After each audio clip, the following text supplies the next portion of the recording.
Beats Planet.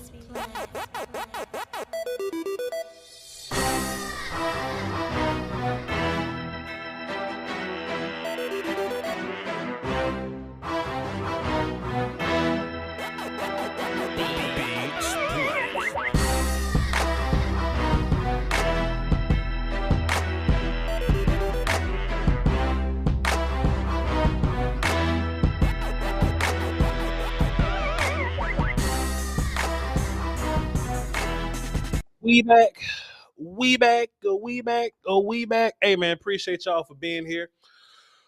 We have the day 3 of the NFL draft, and y'all know the day 3 mostly lasts a little bit longer because it's going to be a lot of theatrics on day 3. It's going to be a lot of people riding ponies with a little sign on it telling you what the pick is. It's going to be a lot of high school kids, representing these picks today.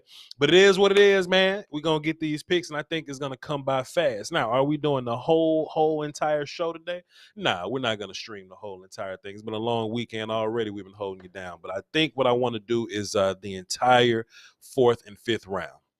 I think that's fun. I think that's a cool little medium I can meet y'all at, This is for like the super nerdy draft people. And if you subscribe to the Voch Lombardi channel, that's super common to us. That's just how we boogie. That's how we get down. So, appreciate y'all for tuning in, man. Appreciate y'all for being here on, Nerd Day. Typically on Nerd Day, that's where like the super injury concern guys go. That's where the off the field, gun under the seat guys kind of go. That's when the developmental guys go. So we can expect some fireworks at the beginning of the 4th round. We'll talk about some players that are still available.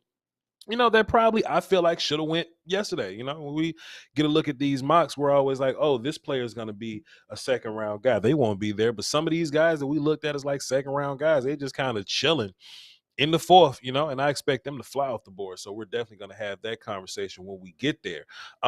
Be sure to do all the algorithm things on the YouTube side. So that's the volume side and the Voch Lombardi side. Make sure you hit all the likes and you subscribe and all that good stuff. You ain't got to hit notification bells. It'll help if you do, but you ain't got to hit notification bells because we go live Monday through Friday at 3 p.m. Central Time. We're going to go back to that schedule. I know we're kind of doing things on the fly because it's draft right now. So we're doing this Saturday show, but Monday through Friday at 3 p.m. Central is what we do. Also check us out on all social medias, the volume, Twitter and Instagram and things like that. Boy, it's been a weird little morning for social media. We're gonna wait till things get clear, and I'm gonna tell y'all a story. All right. But before we get going, like full-blown draft mode, this stream is brought to you by Manscaped, the leaders in below the belt male grooming. They're here to keep all of your situations clean, right? All of your below the belt situations clean. They got the Lawnmower 4.0 and electric trimmer, a bad boy. Ceramic blades with advanced skin safe technology to cut down on those grooming accidents. You can shave in the shower because it's waterproof. You can shave in the dark. It got this cool little LED light where you can shave in the dark in the shower. But don't get out that shower because they also have the ultra premium collection, their collection of wet shower goods, 2-in-1 shampoo and conditioner, body wash, hydrating spray, lip balm, deodorant, all that good stuff that comes in a package. Get that ultra premium collection. Get everything over there. The performance package, you can get you a free pair of Manscaped boxers. I've already graduated them to my lucky draws. They got great stuff over there at Manscaped. Buy everything over there. And to save you some money, to save you, the viewer, some money, use promo code VOCH20, VOCH20, VOCH20 at manscaped.com for 20% off and free shipping. Your balls will thank you. Appreciate it for holding us down, Manscaped. You're the best around. Nothing's going to keep you down but hairy nuts. You feel me? Let's get into this, man. Let's do it. We got London on the track. So Tampa Bay is starting off at the beginning of the round again. Let's see, still available. Tyler Beatty, I don't consider him one of the best. Oh, Matthew Butler, okay. Ty Chandler, John Ridgeway. I think John Ridgeway is a guy. Chris Allen is in Mel Kiper's best available. That's interesting. I'm more so looking at some of the offensive linemen that were around, right? Like, I keep wanting to call him J2 File. Daniel Falile is so just think about these offensive linemen, right? Some of these offensive linemen that I consider to be like day 2 guys, They gone. I mean, they're not gone. Pardon me. These day 2 offensive linemen are available on day 3. So we just said Daniel Falile. I want to call him J2 File so bad, but Daniel Falile is available. Kellen Dyche is available. Max Mitchell is available. Like all those guys. I was surprised to see Sean Ryan going before them. And then like their guards here, right? Like Jamari Salyer's around. Like Darian Kennard is around. Dudes that we was like, hey man, if we don't get what's his face, if we don't get what's his name, then hey, I feel good about Jamari Salyer. I feel good about Bobo Bone. They're here in the 4th, right?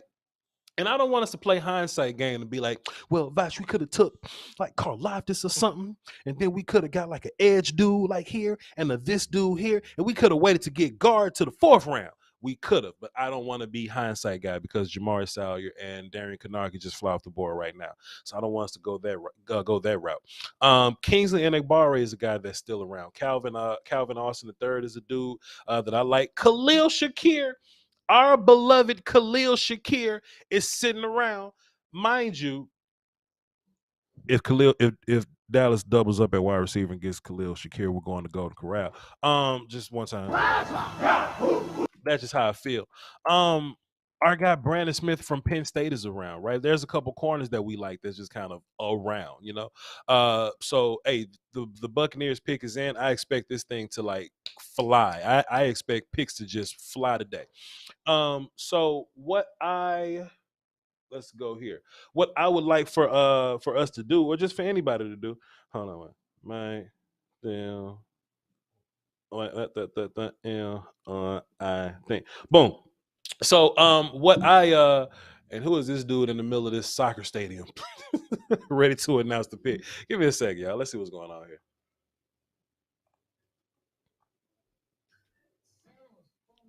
I ain't trying to hear you, player. We'll wait till you we'll wait till you get ready. This is a very interactive show. You know what I mean? Of course, like all shows are interactive, but this is day 3. We're kind of just chilling and reacting. But I would love to get y'all's thoughts and opinions. So I got both live streams pulled up, so I got both comment sections ready to go. If you got a comment that you want to throw in the box, I'll show up. We'll talk about it. I'll love on y'all. And if you got any questions or anything like that, I can run that with you. And tight end Cade Auden from Washington, good pick, goes Tampa at the top of the 4th. And we have phones. Our phone lines are lit. So if you want to call into the show, the number is 202-926-1127, access code 309-104. If y'all want to call in. I think all the tight ends are available besides McBride. Dolchich went yesterday, and Jelani Woods is gone. But besides that, all your other so if you want to go like Kolar or something, Isaiah Likely, like those dudes are there. Just like and Ruckert is gone too. Ruckert went yesterday. But all the other tight ends that you're looking for that y'all wanted me to watch, and I just wasn't trying to watch for real, they are available. Let's get into the phones, man. Like I said, this is a all 32 production. I talk a lot of Cowboys because I'm Cowboy guy, but if you have a Ravens conversation, if you got a Bills, a Browns, a Jags, a Vikings, whatever you want to do, we can talk about it. But Cool as Drake is on the phone. What up, Drake? Bye-bye. I know, man. I know, bro. How happy are you, man? How excited are you, my guy? Oh man, I mean, tough guys are on the Ravens now. Yo, Drake. Look, Drake, you wasn't on yesterday, right? But I was just applauding the Ravens because look, I belong to the streets right now. Like I'm overall draft guy right now. I'm Cowboy guy all the time, but this time of year, which is my favorite. That's my favorite mode of Voch Lombardi is for the streets, all the teams guy. The volume need to give me a raise, man. But I'm all 32 Voch right now. And look, I was just praising the Ravens yesterday, just as a fan of the draft. I was like, yo, the Ravens are doing an amazing job. Cowboy fans were so mad. They was like, well, why don't you go be a Ravens fan then? Voch gonna do all that? How good are they? They got possessive over Voch's love, and I'm like, bro, the Ravens are killing this shit. You don't see this? But go ahead, cool ass Drake. You're a Ravens fan. Tell us how excited you are to be a Ravens fan by having 4 of my top 50 players in just the first 2 days. Please go ahead. But you know how a lot of teams have front sevens? Sure. The Ravens have like a front 14. Sure. 100%. I mean, you got Travis Jones, Michael Pierce, Owe, Bowser, Ojabo, Madubuike, Broderick Washington, Dalen Hayes, Calais Campbell, Derek Wolfe. It's crazy, man. Y'all just stack them things up, man. Y'all just just keep stacking them up, bro. You did fantastic, man. Y'all didn't overthink nothing. Just whoever the best player was at the time, you just got that dude. And you know, David Ajabo is not going to play for you this year, but just look at that dude as an extra first round pick next year. Like that's There's craziness. talk about Ajabo possibly being able to play around October, but maybe in the playoffs he could come in and make a difference, you know. Sure. Yeah, fair enough. And but I would like to say though, I love the Sam Williams pick for the Cowboys. I guess. I mean, he's a cool player, but Sam Williams at 56 was a little high for me, in my personal opinion. I mean, I get it, but I think him and Lawrence and Micah Parsons. I mean, that's a fierce trio of edge rushers, man. That's crazy. I don't know if Sam gets on the field this year. Honestly, you know, we got and you know, you're a draft fan, so you know these guys. So like Chauncey Golston is a Cowboy, also. You know what I mean? Terrell Basham is a Cowboy, also. You know, I remember Terrell. Sure. Yeah. Dorrance Armstrong. I mean, he's probably not a guy that you know, like super familiar with in Cowboy land, but he just got paid and he just had the best season of his life. So I'm sure. Oh man, I remember Dorrance year coming out of Kansas or whatever. He had a hit with the ankle bend, you know. Sure. So I'm just genuinely curious of how we're gonna get Sam Williams on the field. So hey, he's a cool player. I thought he was more of a late third round pick in my personal opinion, but he on the team now, so he's a Cowboy. But and I like it. So be optimistic, man. But him, Tyler Smith, and Jalen Tolbert was the pick. That's dude, the one that got me clapping excited. Sure. It's a pretty healthy draft that you guys got. It's going to set you up good for the future. My only problem is we like the damn draft that y'all have, and we could have had that draft because a lot of them dudes is on the board. But it is what it is. I ain't gonna say nothing crazy to you. Yeah. But cool. But hey, I'm glad to talk to you, man. I hope you're having fun. Hey man, appreciate you, man. Whenever you're ready to tap back in, man, you know this phone belongs to you, man. Appreciate the cool ass Drake. I love a lot of these day 3 guys, so hopefully we can talk about it soon. There's a lot of day 3 guys. Like, tell us something you like right now while you just on the phone before I hang up with you. Tell us about some day 3 guys you like. Chigoziem Okonkwo, tight end like from him. What's his face? Burgundy School, Maryland. Sure, yeah. Sure. You know what? You ever did that? You ever not remember the player or like where they played, but you remember watching them in like they jersey color? Like what was the Burgundy School? Yeah, the Burgundy colors. I will say, yeah, sure. I love Justin Ross, and because of his story, I'm rooting for him so bad wherever he goes, man. I want to see him play football again at a high level. I'm really rooting for Justin Ross. I think the best place for him to go is for Jacksonville because he had his best season with Trevor Lawrence, so you might as well like try to do that. Completely agree. But I like Christopher Allen too. Sure. I just heard you say that Kuiper's got him high on his board. Sure. I like Christopher Allen. Sure. And DeMarco Jackson. DeMarco Jackson is my guy, dude. Out of Appalachian State, the linebacker. Yep. Oh my goodness. Speed. Yep. Hey, cool ass Drake, man. Appreciate you very much, my good sir. Till next time. Perrion Winfrey just came off the board to the Browns. That's another good one. Appreciate you, bro. Later, man. Have fun. Bye. Yes, sir. If y'all want to call into the show, the number is on the screen. 202-926-1127, access code 309-104. Vaughn had a good question for me.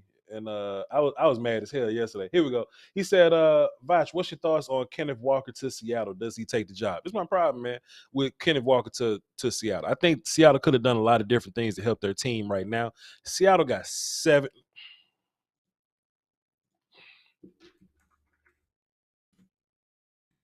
Oh, God damn it. Seattle. Kenneth Walker exists now. We just got production from Rashad Penny at the end of the season last year. Chris Carson got money, I believe. DJ Dallas is a good, like, third down guy. Travis Homer, we've seen him as a productive running back in the league before. Darwin Thompson is another, like, pass catchy guy. Josh Johnson is another running back on Seattle squad, but he probably wasn't, going to be a guy that's going to be around for a while. Seattle got 7 running backs now. They didn't need Kenneth Walker. You know what I mean? Now, Kenneth Walker's a talented player. I love Kenneth Walker, and I kind of want that dude to be great in the league because I think he's great. I think he's going to save somebody's fantasy team, or he would have saved somebody's fantasy team. I don't like the fact that Kenneth Walker went into a crowded room, and Seattle's probably going to be super run heavy in general, but they got dudes that can run already, right? But they got like draft offensive line, my guy. Like, just fill up on that offense. Yeah, like, look, Charles Carson left tackle, Damian Lewis a solid player, but whatever. Austin Blythe, I'm not a fan of Austin Blythe, bro. Gabe Jackson, man, look, man, you got. I just think it's so many different things that they could have done, man. They could have gone D-line, linebacker, maybe. It was so many guys that they could have gone. Besides, add a running back to my full ass running back room. You know what I mean? I just didn't understand why they made the pick, but it is what it is, though. I got Rome in the building. I don't see. There we go. Cowboy fan talk. Salute, my guy. Hey, y'all want some more Cowboy content? Go check them out, man. Cowboys fan talk. Go over to check out our guy Rome, man. Does some good work over there. We got Trucker's Life on the phone. Let's see what he's talking about. What up, Trucker's Life? What's up, Voch? What's up, Voch? How you doing, man? Man, trying to make it shake on day 3, man. You know how I go. Yeah, I feel you, bro. But man, I'm kind of pissed at Stephen Jones right now. I ain't even gonna lie. Okay. You know, I'm Cowboys till I die. Sure. But man, I'm so tired of him and his, like, Big Game James call him baby nut syndrome. Now, Big Game James need to relax, like calling people baby nuts. Because Stephen Jones come down here and smack shit out of all us. He'll come down here and smack shit out of everybody, man. I don't like people calling Stephen Jones that. You know what I mean? Those are fighting words. But sure. I wish you would. Hey, I'll fight. I'm a fighter. I don't care. That's a 70-year-old man. Leave Stephen Jones alone. But go ahead, Trucker's Life. Go ahead. But what I'm saying is, I wish we did something that was a little more aggressive. Sure. Something that made the fans happy, made the team better. Because we ain't doing shit to make the team better right now. But I'm gonna be honest, I want that 4-3 wide receiver right now so bad. Hey, man, I want a receiver that can just blow the top off the defense. Yo, like so that dude from what's his name? Tolbert, little tiny receiver. Oh, you talking about Calvin Austin? Look, no, the one Calvin Austin. I feel you, but Jalen Tolbert ain't no bitch though. You know what I mean? Like Jalen Tolbert. Oh, I like his dog mentality. That motherfucker's an animal. And he can run. Like and he can run. Yeah. And he can catch. And he can run routes. I'm saying he ain't no 4-3 though. He's not a 4-3, but he's a good 4-4. He'll 4-4 something. Yeah. You know, so like, long as you, that 4-3 that just blow the top off the defense, where he come on the field and you got shell coverage. I mean, sure, like I feel you. Yeah. I don't know if you would use Calvin Austin in that way as like an outside speed guy.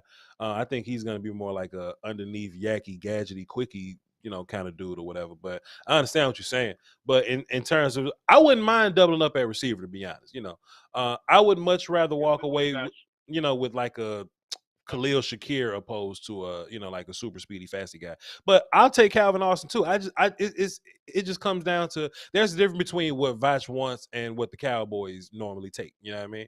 And I just don't see the Cowboys taking a guy like Calvin Austin. I feel like the Cowboys can take him and use him strictly for like kicking game if they want to. But I don't think that's going to be a real life thing for us. I think they're going to want to use him at wide receiver and make him do other little stuff like be punt gunner and things like that. So I don't know. We'll see. Yeah, and then with that, I know you already covered it a few times, but that Tyler Smith pick, I don't know, I'm getting a little bit more comfortable with it. Sure. At first, I was kind of pissed off about it, but after we picked him and I went back and actually looked him up, I think he might bring something. He might bring that nasty back to Dallas at that left guard spot. For everybody listening right now, if you haven't already, I have my Tyler Smith film session on the volume page. It's not on the Voch Lombardi page, because the Voch Lombardi page, it exists, but live streams will exist exclusively on the volume. So if you're not familiar with the volume, we need you to come over to the volume. But I dropped a film session on on Tyler the other day. And if y'all haven't seen it, y'all should go over there and check it out. You can tell who watches film and who doesn't, right?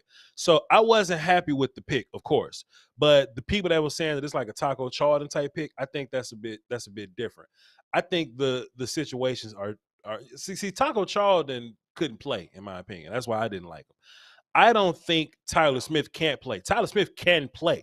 It was just better people on the board than Tyler Smith, but he can absolutely play. And people were talking about his like holding penalties or whatever. I think you cut those in half by simply moving him to guard, and then you cut those in half one more time by just like working on his hand technique. And the Ravens take Daniel Falile. They just keep getting better. The Ravens just simply they wait around and they take the best player on the board. And they don't reach. They just sit around and they don't panic. They don't go. They just get the best dudes. And Daniel Falile just sitting around at 110 for the Ravens are killing this shit. The Ravens are killing this. The thing is, the Cowboys are staying pat, sure, but we're not getting the best player available. That might just be their board. Their board may be different, but the Ravens look like they got a better board right now. So that is what that is. Oh, it's frustrating because me being a truck driver, I'm in my truck slapping walls and shit with every pick, and I'm so tired of this shit right now, man. It's stressing me the fuck out. Yeah. Hey, man, do not get stressed out. Excuse my language. No, you can say what you want. It's the volume. But don't get stressed out. It's just a game. Don't run your blood pressure up. I love the Cowboys just as much as you, but I'm not gonna get stressed out. I'm not gonna lose no sleep. You know what I mean? It is what it is. So, hey man, you got good players at the end of the day. It's not like we drafting bad players. We just drafting motherfuckers in the wrong spot. So don't be worried about it. But Truck is like, I'm gonna be honest. The Eagles, they killing this draft though. The Eagles are having a fine draft. I agree. That's all you got for the show? Yes, sir. I'm done and I'm about to go see my daughter today and relax. Happy for you, man. Congratulations. Appreciate you, dog. Have a good one. All right, you too, man. Yes, sir. Daniel Falile, and it's so crazy how they put the highlight package together, man. You know it's for fans. They want to show Daniel Falile being huge as hell, pancaking people. Daniel Falile is not like super big physical player like that. That ain't Daniel Falile. Daniel Falile actually moves well for a man his size. But he also plays, in terms of like physicality, he plays like he moves. Like he moves like a smaller dude, but he also plays like a smaller dude, but he's big as hell. So if you could just harness that bigness and, put him in the weight room, I think you got a good little thing going on. You can't be that big and playing like Jonah Williams, you know what I mean? But to get him at 110, that's some value. And we talked about this earlier, right? We talked about these offensive linemen and the run on tackles that could go. Max Mitchell from Louisiana, a player that I've mentioned a bunch, a player that I consider like a third-round pick or so, coming off the board at 111 for the Jets. Fantastic value for them. Take a sip of water. That dude's a dude, man. He's another physical player. I think he's about 6'6", 300 and big as hell pounds. Fun player, bro. Fun player. Like if you bad at tackle, he can start for you. But if you're solid at tackle, he'll be a swing dude. He'll be a swing dude to start with. But he'll eventually, want to develop into a full-time guy for you. But Max always trying to smoke people, man. Smart football player, physical. Got to work on I don't think he's the most powerful guy, but he's nasty, so that kind of makes it feel like he's like you're making up for it. And he doesn't have like the perfect technique in the world, but fun player, fun solid player. As an offensive line guy, I like Max Mitchell.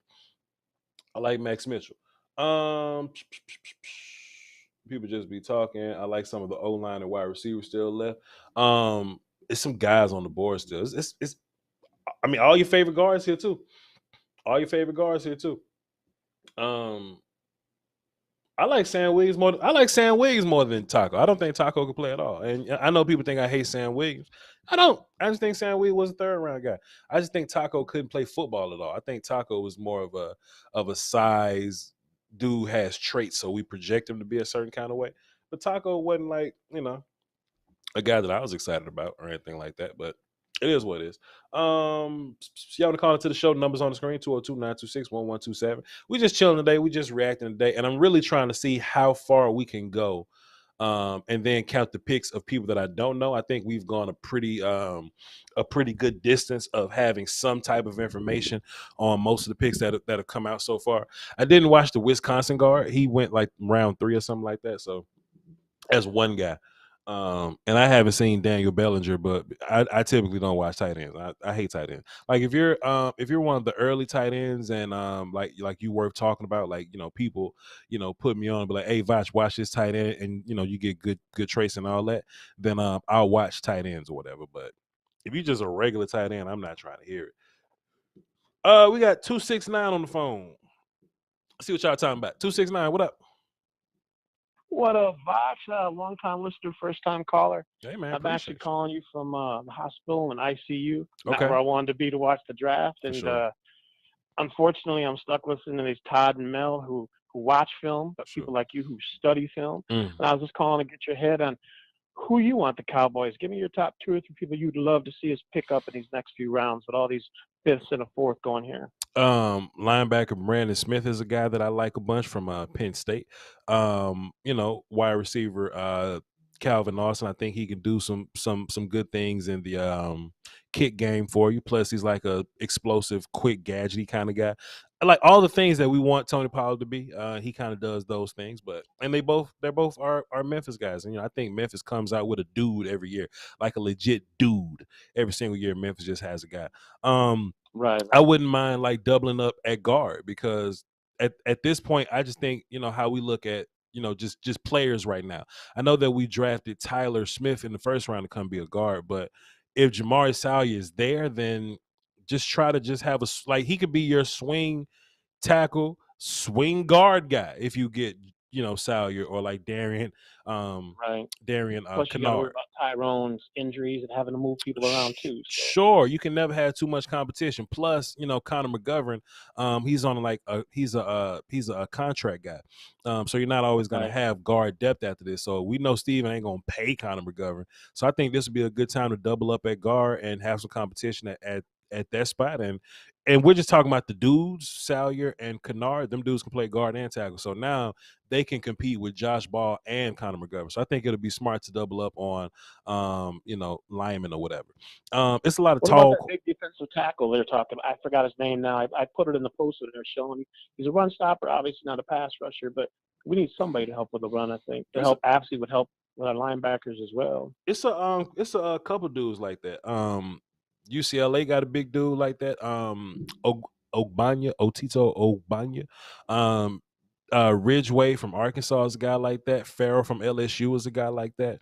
I think Kentucky got a big ass kid. Like they got, you know, there's some noses left. And if you want a nose to come in to compete with Bohanna, I think that's a good idea also, for sure. 100%.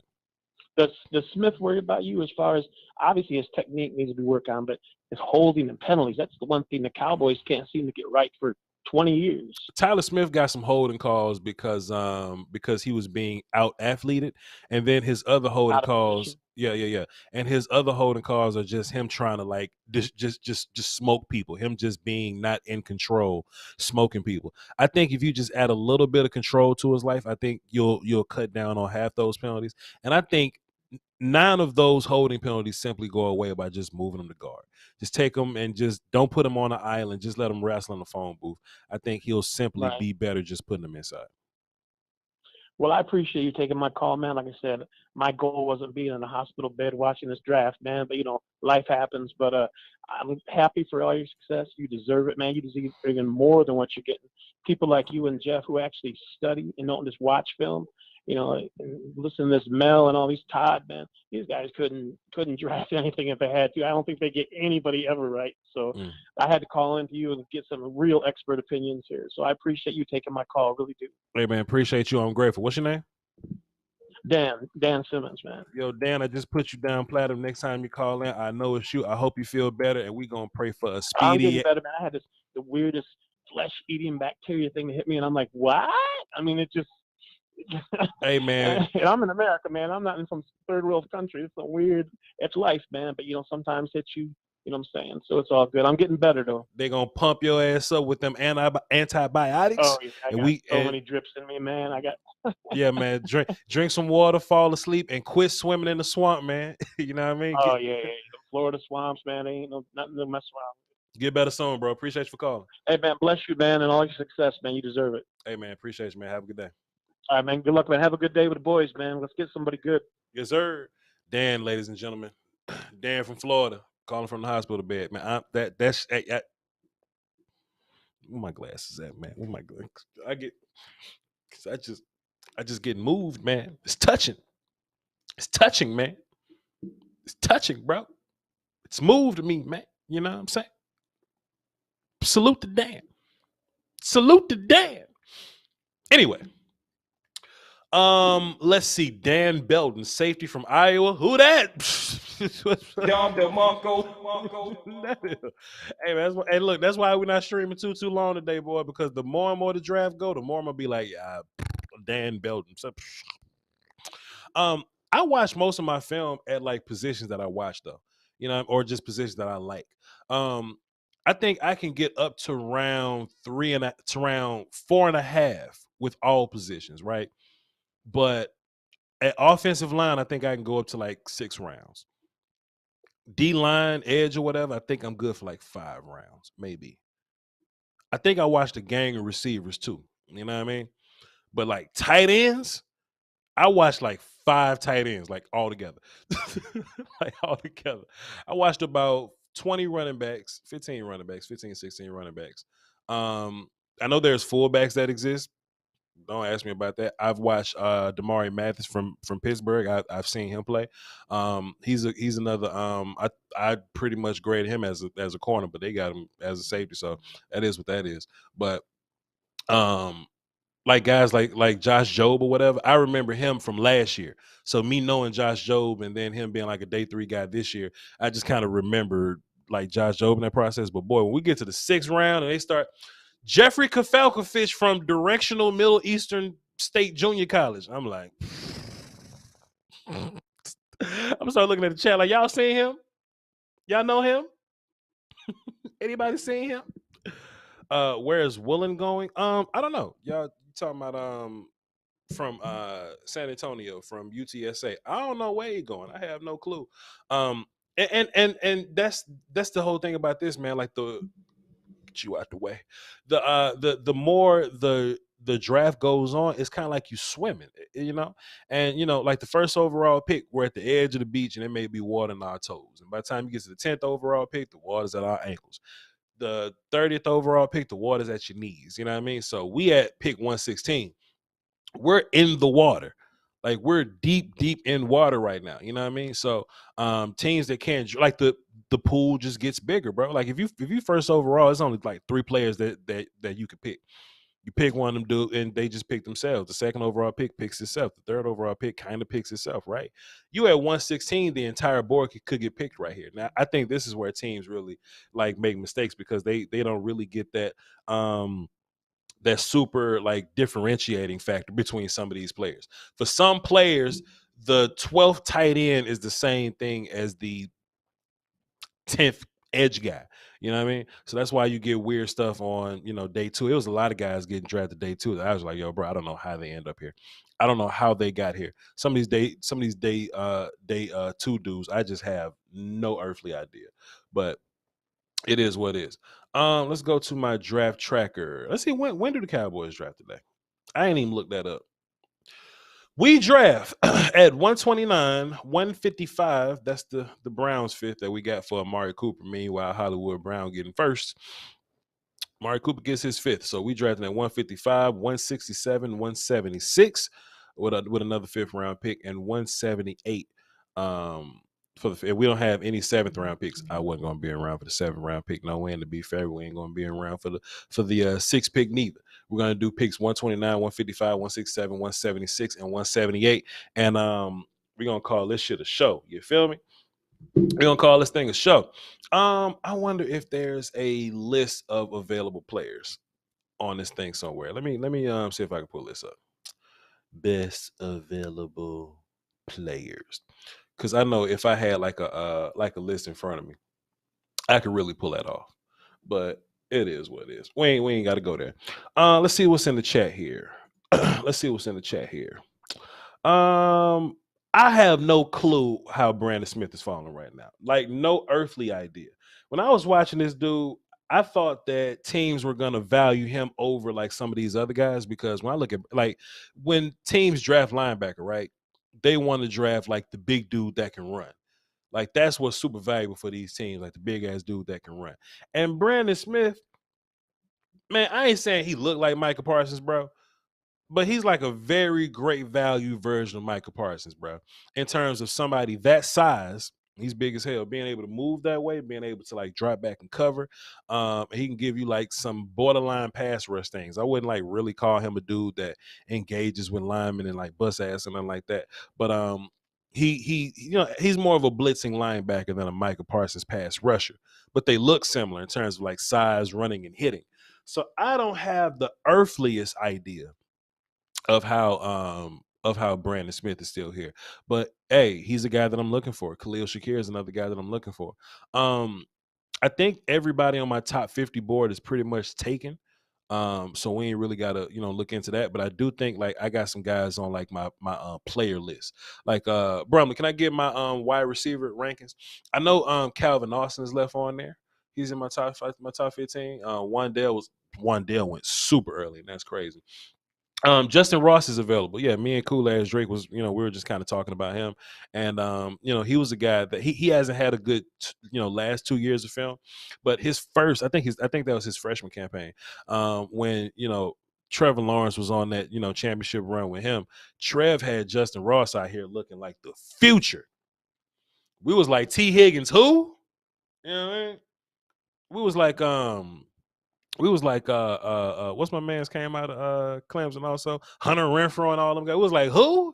You know what I mean? Justin Ross was looking like the future when he had Trev out there throwing the ball to him. But there's a difference between Trev and DJ. What's his name? I'm not gonna say it because I can't pronounce it and I don't want to, come off that way. But yeah, Justin Ross is a guy that I would like. Has DeMarvin Leal come up? Did DeMarvin Leal get drafted? Like, did he go somewhere? I don't know. We'll see. Let's chat. I'm trying to find. Let's go. NFL draft tracker available players.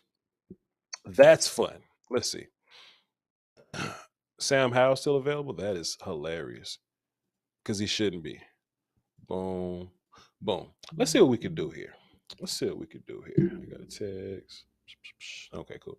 No. And can I undraft it? Oh, wait, chat. We on to something? Yeah. All right, cool. And we can go by position. So let's do it like this. Let's start off with quarterbacks still available. Let's see what we can do here. Sam Howell is available. Carson Strong is available. I think they'll get drafted. I don't think anybody else gets drafted today. Bailey Zappi, I know, is going to be like a super priority free agent guy, or like a priority maybe we spend a 7th on him so we don't have to be in the undrafted race or whatever. But Bailey Zappi put up a lot of like numbers at Western Kentucky. Like he broke a lot of records and stuff. So if he's a guy that goes 7th round, that makes sense to me. But the rest of these guys don't see it. And I recognize, like, Dustin Crum from Kent State, like I recognize him. De'Aaron King from Miami, formerly of Houston. Most of these like Senior Bowl guys are like coming out. I don't think De'Aaron King is going to play quarterback. Like he's going to go undrafted for sure. But he's not like the athlete that'll be like, all right, I'm about to go play tight end or something. I'm about to go play like fullback. I don't think that's De'Aaron King at all. And I don't think that dude's holding. I don't think he's a quarterback at the next level. So I don't know, but I do predict Sam Howell and Carson Strong going at some point. Let's see. Let's go to running backs. What running backs are available? Zamir White, the power running back from Georgia. I know there were some people that was like, Voch, should we start looking at running back? Talking about the Cowboys, whatever. Should we start looking at running back? I think the answer is yes. I don't want to reach for any running backs or whatever, because I do feel like you can find running backs anywhere. But the one thing I don't want to do is, use up picks that we could be getting other positions like wide receiver or DB or linebacker, and use those picks for a linebacker. But I think Zeke and Tony are going to walk out the building at the exact same time. Tony because he won't get paid again, and Zeke because we tired of paying him. You know what I mean? And we're just going to be left with holes at running back. And I think, I think it'll be a good idea to draft a guy right now to not in the 4th round, but just draft a guy to sit behind, to sit behind what's his name, to sit behind Zeke and Tony, and they could just develop. And if you want to put them with like Hardy or something like that, then cool. And then when those guys walk out, you have a running back that's had an off season under his belt, a real season under his belt, some off season peanut butter. You know what I'm saying? Tank the fun. So so yeah, I would love for us to look into that at some point in the draft, but maybe with like pick 178, 176, that'll be a perfect time to go get a running back. I think with these next pick, like with this 4th round pick and these first 2/5, that's where I'm looking for some more offensive line, some more wide receiver. I forgot about Michael Clemens. He exists. Damn, Texas A&M pass rush, another good player, or at least relatively a good player for this range or whatever. Let's get back into running backs though. Zamir White, the power running back from Georgia. I thought Isaiah Spiller would be a guy that'll go early with some of the rest of the guys, but we see that that ain't the case. Kevin Harris from South Carolina, another fun one. Tyler Beatty from Missouri. We know he's a guy that that's gotten a lot of gotten a lot of attention. Kennedy Brooks, I don't think he'll be a guy, but I know he was I remember watching him, years ago after like Ramondre came out. So I remember watching Kennedy Brooks. Yeah, whatever. Kennedy Brooks might not get drafted. I think that's everybody that might get like Kyron Williams from Notre Dame he might go, but any of these dudes could go, but also any of these dudes could go undrafted. You know what I mean? Devontae Price from Florida International could definitely be a guy that can play, but can also go undrafted. So we'll see. Let's go offensive line. No draft information available yet. Try to adjust your filters. Excuse me? What if I go offensive tackle, guard, and center? All right, cool. Let's see. Munford from Ohio State wasn't a fan. Rasheed Walker from Penn State, am a fan. Vidarian Lowe wasn't a fan. Andrew Stuber, he got his ass whooped at the Senior Bowl, so I'm biased. Braxton Jones from Southern Utah is a guy that's probably going to play guard for me, in my personal opinion. Kellen Dyche is a guy that I've been saying his name a whole bunch. And you may go undrafted. You're going to go undrafted. Obina Eze from TCU probably play some guard for you, but probably be like a swing guy for the most part, but most like a guard in my opinion. And the rest of y'all undrafted. Like I said, man, when teams like guards, when teams like tackles, they tend to go. They tend to go because the position value and things of that nature. And it's hard to find offensive line in the league in general. So if you have a guard that you feel a tackle, I keep saying guard. If you have a tackle that you feel relatively good about, them dudes are just gonna come off the board. It's not even gonna be close. If y'all want to call into the show, the number is 202-926-1127, access code 309-104 if you feel like it. We got guard pulled up right now, right? And I'm just looking at Darian Kennard just sitting there asking, how'd you get here? Jamari Salyer sitting at the top of the guard. I'm like, how did you get here? Justin Schaefer, the other guard from Georgia that I like, and I'm just like, how did you get here? Josh Sills from Oklahoma State, cool.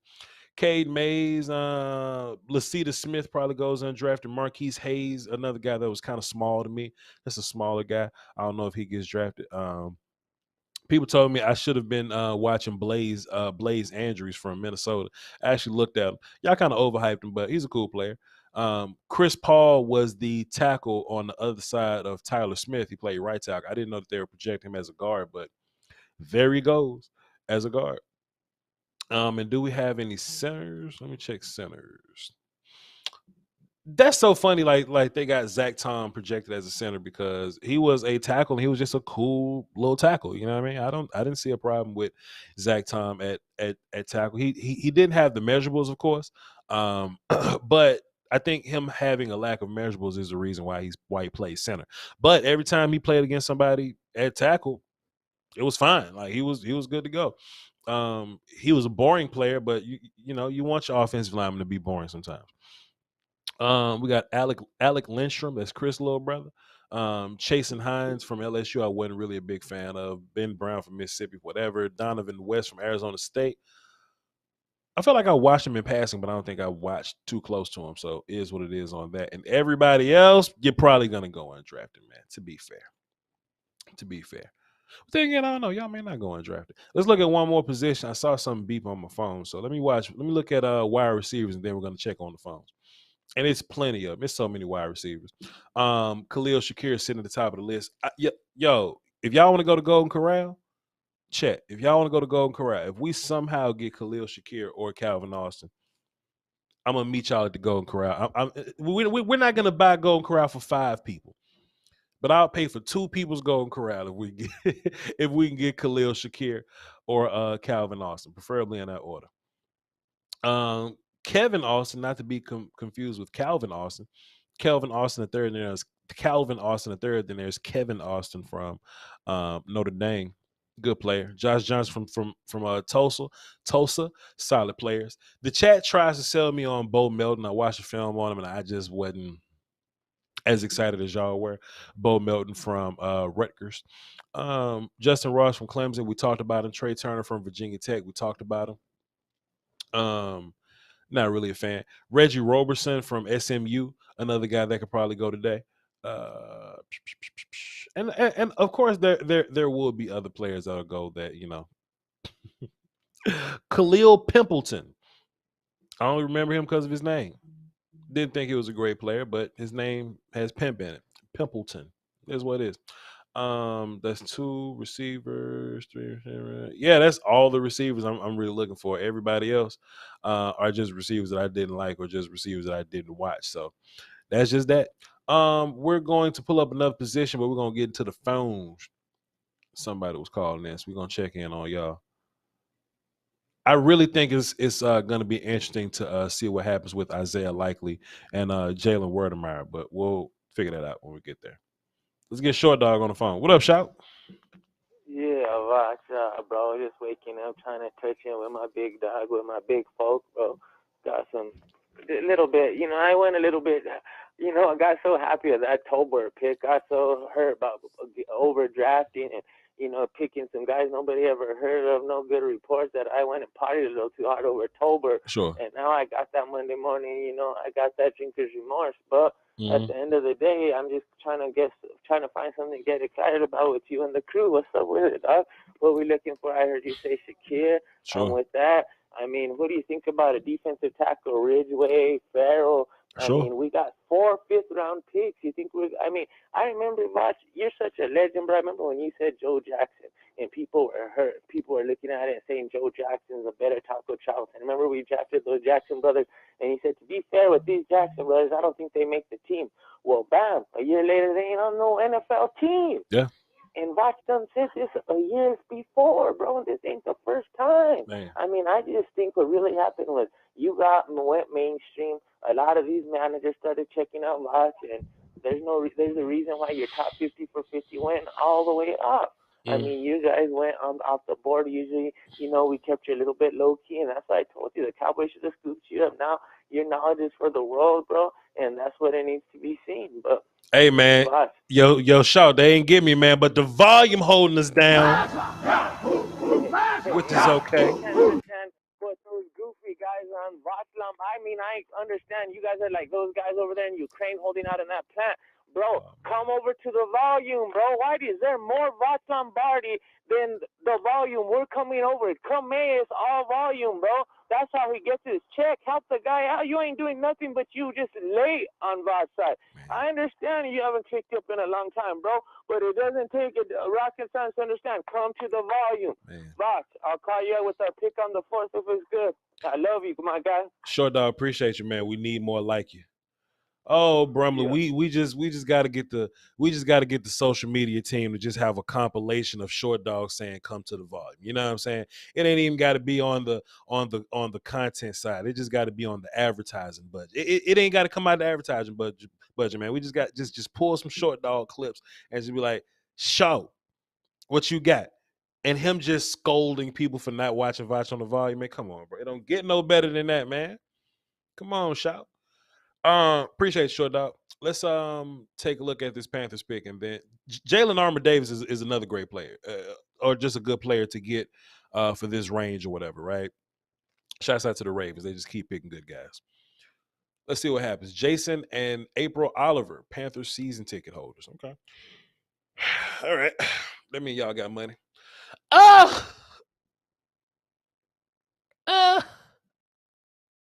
Not Brandon Smith, man. Anybody but Brandon Smith.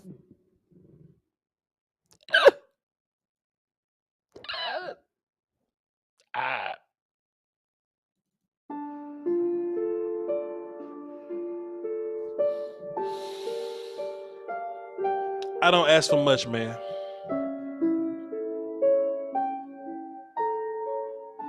I don't ask for much.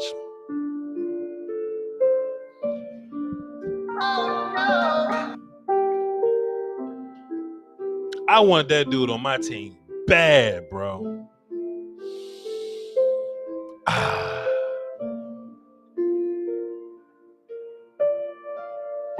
I don't even know if I like the linebackers left, man. You know, let's just make a little pivot. Oh, congratulations, Panthers, man. Oh, goodness. Let's go look at linebackers real quick. Let's just skip over the next. We looked at, yeah, that's all offense anyway. Cool. Let's go look at linebacker, bro. Bro.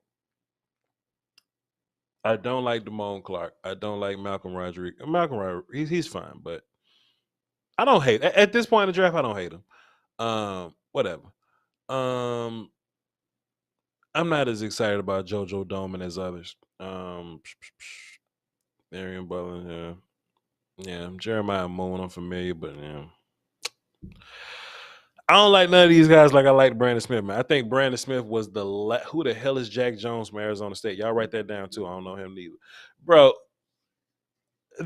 So yeah, Brandon Smith was the last linebacker that I was really excited about. That I was really like, okay, if we get Brandon Smith, I feel good about what we did at linebacker. Oh, pardon me, Darion Beavers. Pardon me too. I like Darion Beavers. I don't know why the hell he's this far down their list or whatever, but Darion Beavers is my last linebacker that I'm really like super excited about, right? Like any other linebacker we get, I'll be like, all right, cool, fine. I'll just rewatch and we'll just go from there. But damn, bro, I wanted Brandon Smith super bad, man. Super bad. Whatever though. 910, what's up? Who this? My name's Dante, young offensive tackle. What up, Dante? Nice to meet you. How old are you? 20. Okay, because you said young and that's relative, you know what I mean? Because we also have like, you know what I'm saying, people that call and that's like 16 or something. But I got you, Dante. What you got for the show, brother? Yeah. Man, I just wanted to first start off with, man, I'm an OG viewer. I've been here for a minute. It's funny because our coach, he's one of the dudes he analyzed about 2 years ago. If you remember him, Bradley Anai, pass rusher. Sure. You got him in like the 5th round. Right. 2 years ago. Yep, for sure, straight up. Yep.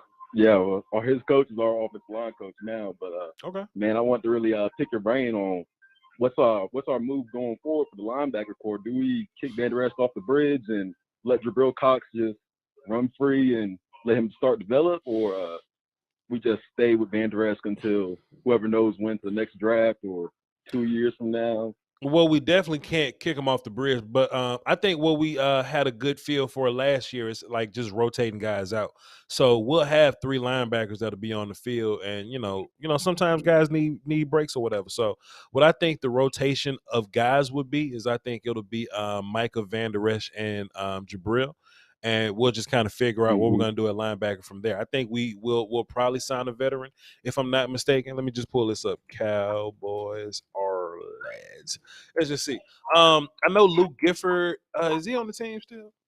I ain't really kept up with the offseason move. Yeah, cool. So Luke Gifford is here. So in my mind, the rotation of guys would be Micah, Van Der Esch, Jabril, and Luke Gifford. I'm sure we're going to draft a guy to be a part of that. Rotation. But you know, in real life, what'll end up happening is I think Jabril and Van Der Esch just got to play a little more.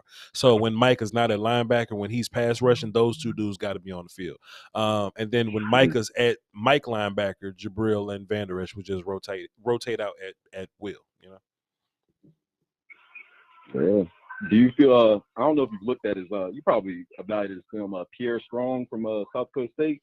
I am a big fan of Pierre Strong, 100%.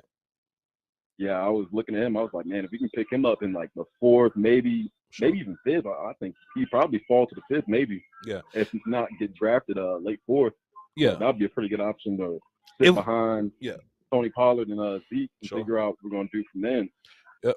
If we're looking at running back, I would like for it to be in the 5th round. I think we need to use this last 4th round pick on somebody that, like, you know, that we at least value, that may get taken in the next round or so, like that.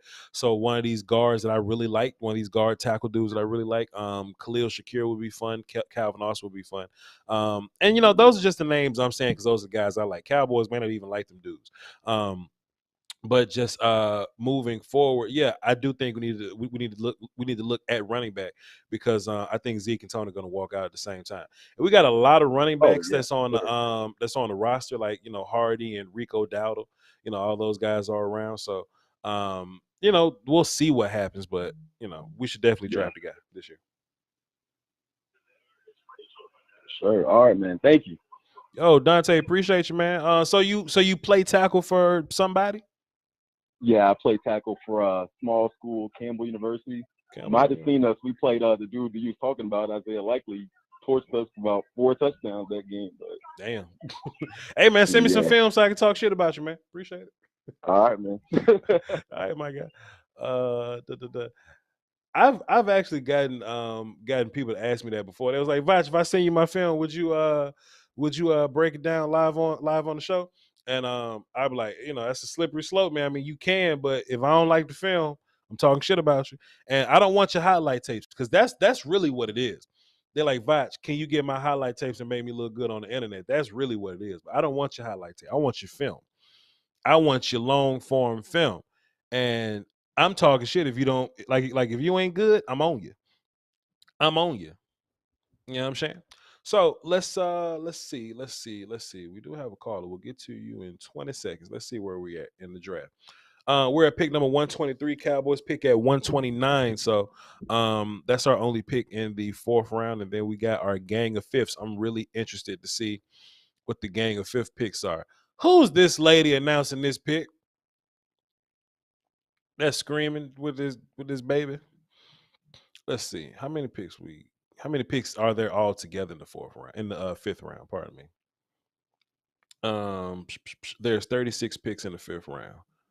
Cool. We got plenty of them. Let's see who the Raiders get. Zamir White. The Raiders get a running back that's exactly like Josh Jacobs.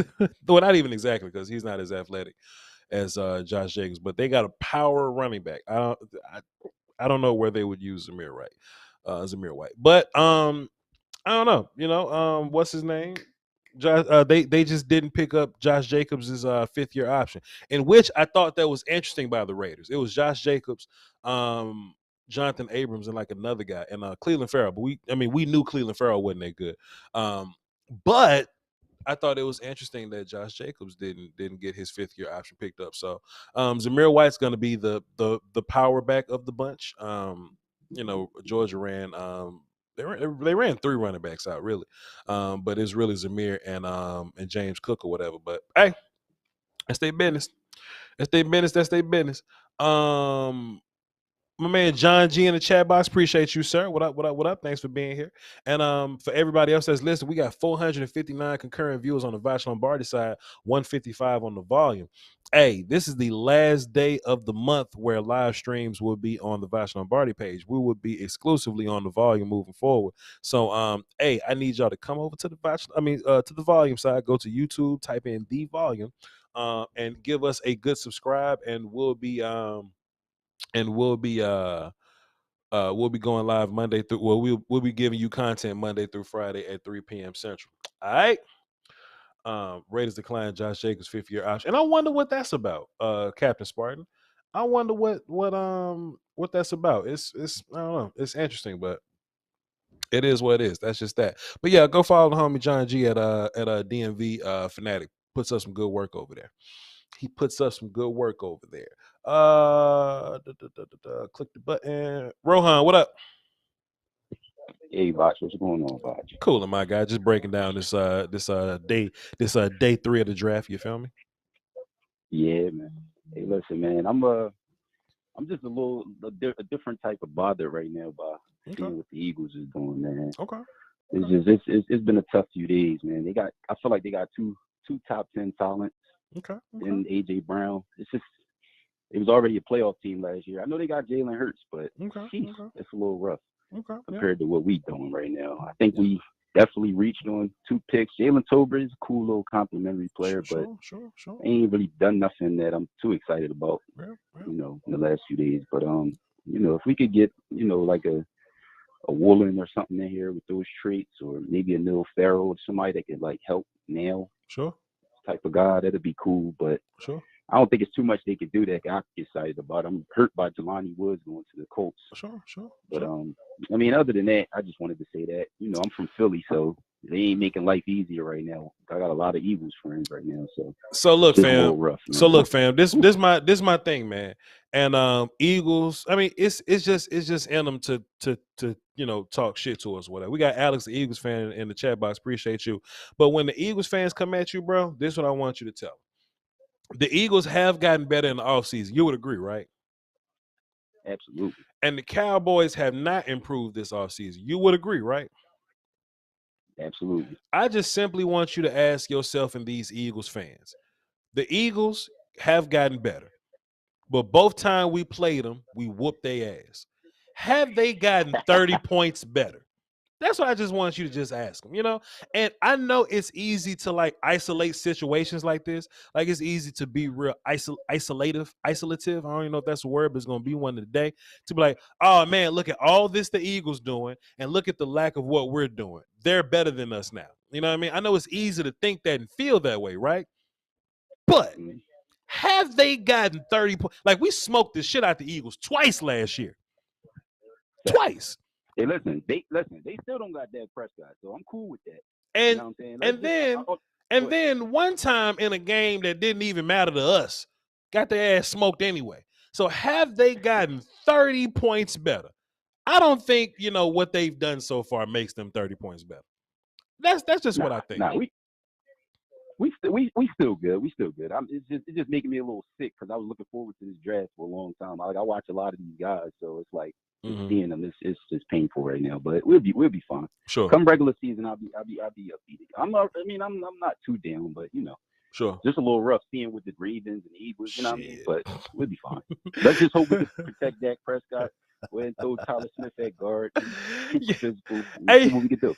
Hey, yo, Rohan, they hate it, man. They hate it, bro. There's an Eagles fan in the chat box right now talking about that second game don't matter. The first one did. We beat you the same way. You see what I'm saying? It works. So next time the Eagles fan talk shit to you, just ask them. Look, you got better, but have you gotten 30 points? That just means we're gonna have gonna have closer games next year. So there you go. That's fact. There you go. That's fact. Hey, one quick thing. I want to hear your thoughts on Woolen. I know it's a project guy, but 6'4", 4'2" guy, fluid mover. I just want to hear your thoughts, and I'll hang up and listen. Yeah, man, project guy. And that's basically what he is. But he has like the traits that you like. He's a long guy that can run around and hit a little bit. He just got to focus on.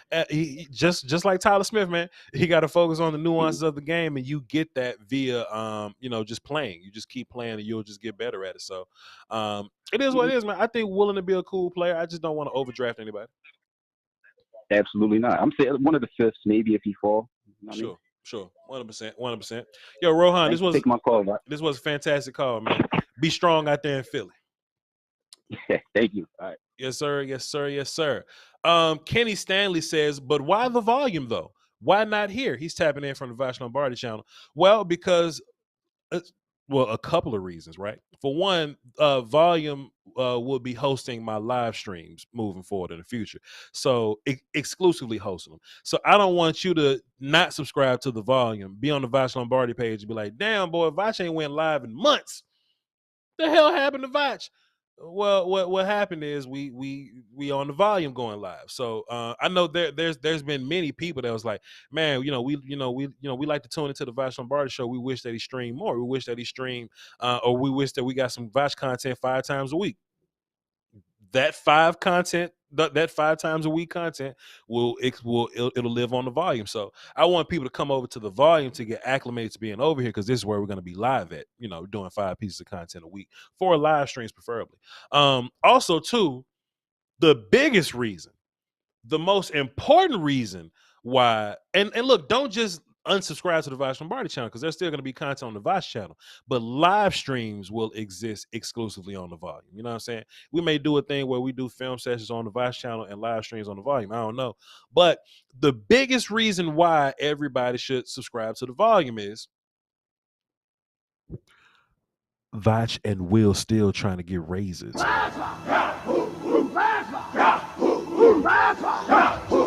So I just want y'all to consume free content. If you enjoy Voch Lombardi content, and I'm assuming you do, because you and 488 other people are on the Voch Lombardi side. If you enjoy the Voch Lombardi content, you ain't got to spend $1. All you got to do is come over to the volume, hit subscribe, and tune in at 3 p.m. Central. And me and Will still get raises. Easy peasy. Baller B Scott says, will you still be uploading the live streams after the fact? Uploading the live stream. So we'll stream on the volume and we put highlights on the Voch Lombardi page. That'll be a thing. And to be fair, we are making up a lot of this shit as we go. So after camp, we're really going to have a good idea of how the regular season goes, because we don't know what 5 pieces of content in the regular season looks like, because the news is a lot more active in the off season. But I just want everybody to get acclimated to the idea that Voch got 2 YouTube channels that you're going to get content on both sides. That's really all I want. That's all I want to do. That's all I want to do. So instead of just being like, oh, I'm going to the Voch YouTube channel, now you got to be like, oh, which Voch YouTube channel do we go to? You see what I'm saying? You see what I'm saying? So appreciate you. Prince Neo 22 dropped a 5 in super chat, says Eagles went as far as the Cowboys in the playoffs with a first-year rookie head coach and a first-year quarterback. Boom. Eagles went as far as the Cowboys in the playoffs with a first-year head coach and a first-year quarterback, and are adding talent. Don't sleep. Sure, Prince Neo, they're 100% adding talent, and they had a young head coach. I agree, for sure. And Alex even alluded to the idea that some backups played, in the second game, but have the Eagles gotten 30 points better? Like that's my question. That's my question. You know what I'm saying? So, sure, I feel you. The Eagles are a good team. I'm not calling the Eagles a bad team, but if this is a Eagles versus Cowboys context, then I think that's a fair statement. I think that's fair to bring up. Have they gotten 30 points better? Last time we seen them, they wasn't 30 points better. Like, we lost some guys, and to be fair, we was beating. Terrence Steele was playing. You know what I'm saying? Cooper was around too, but even games where Cooper wasn't playing, you know what I'm saying? So I just think that's a fair question. I think that's a fair question. But appreciate your contribution, Prince Neo. I don't think I'm sleeping on the Eagles. I just think, the Eagles had a lot of room to make up. They got a lot of they have more of a hill to climb. Now, this ain't me talking to the Eagles like, they the Giants or the Washington football characters and nothing like that. But I do think that the Cowboys, at first the Cowboys were comfortably better than the Eagles. Now I just think the Cowboys better than the Eagles, but we comfortably better than the other 2 teams in the division. Great super chat though. I feel you on that. Roundtable on the volume gonna do big numbers. To be fair, Law Nation don't even text me back. Law Nation hadn't texted the roundtable group chat, and he hadn't responded to my personal text message in a minute. So I'm about to accuse Law Nation of acting funny and getting on his case. But we'll cross that road whenever we get there.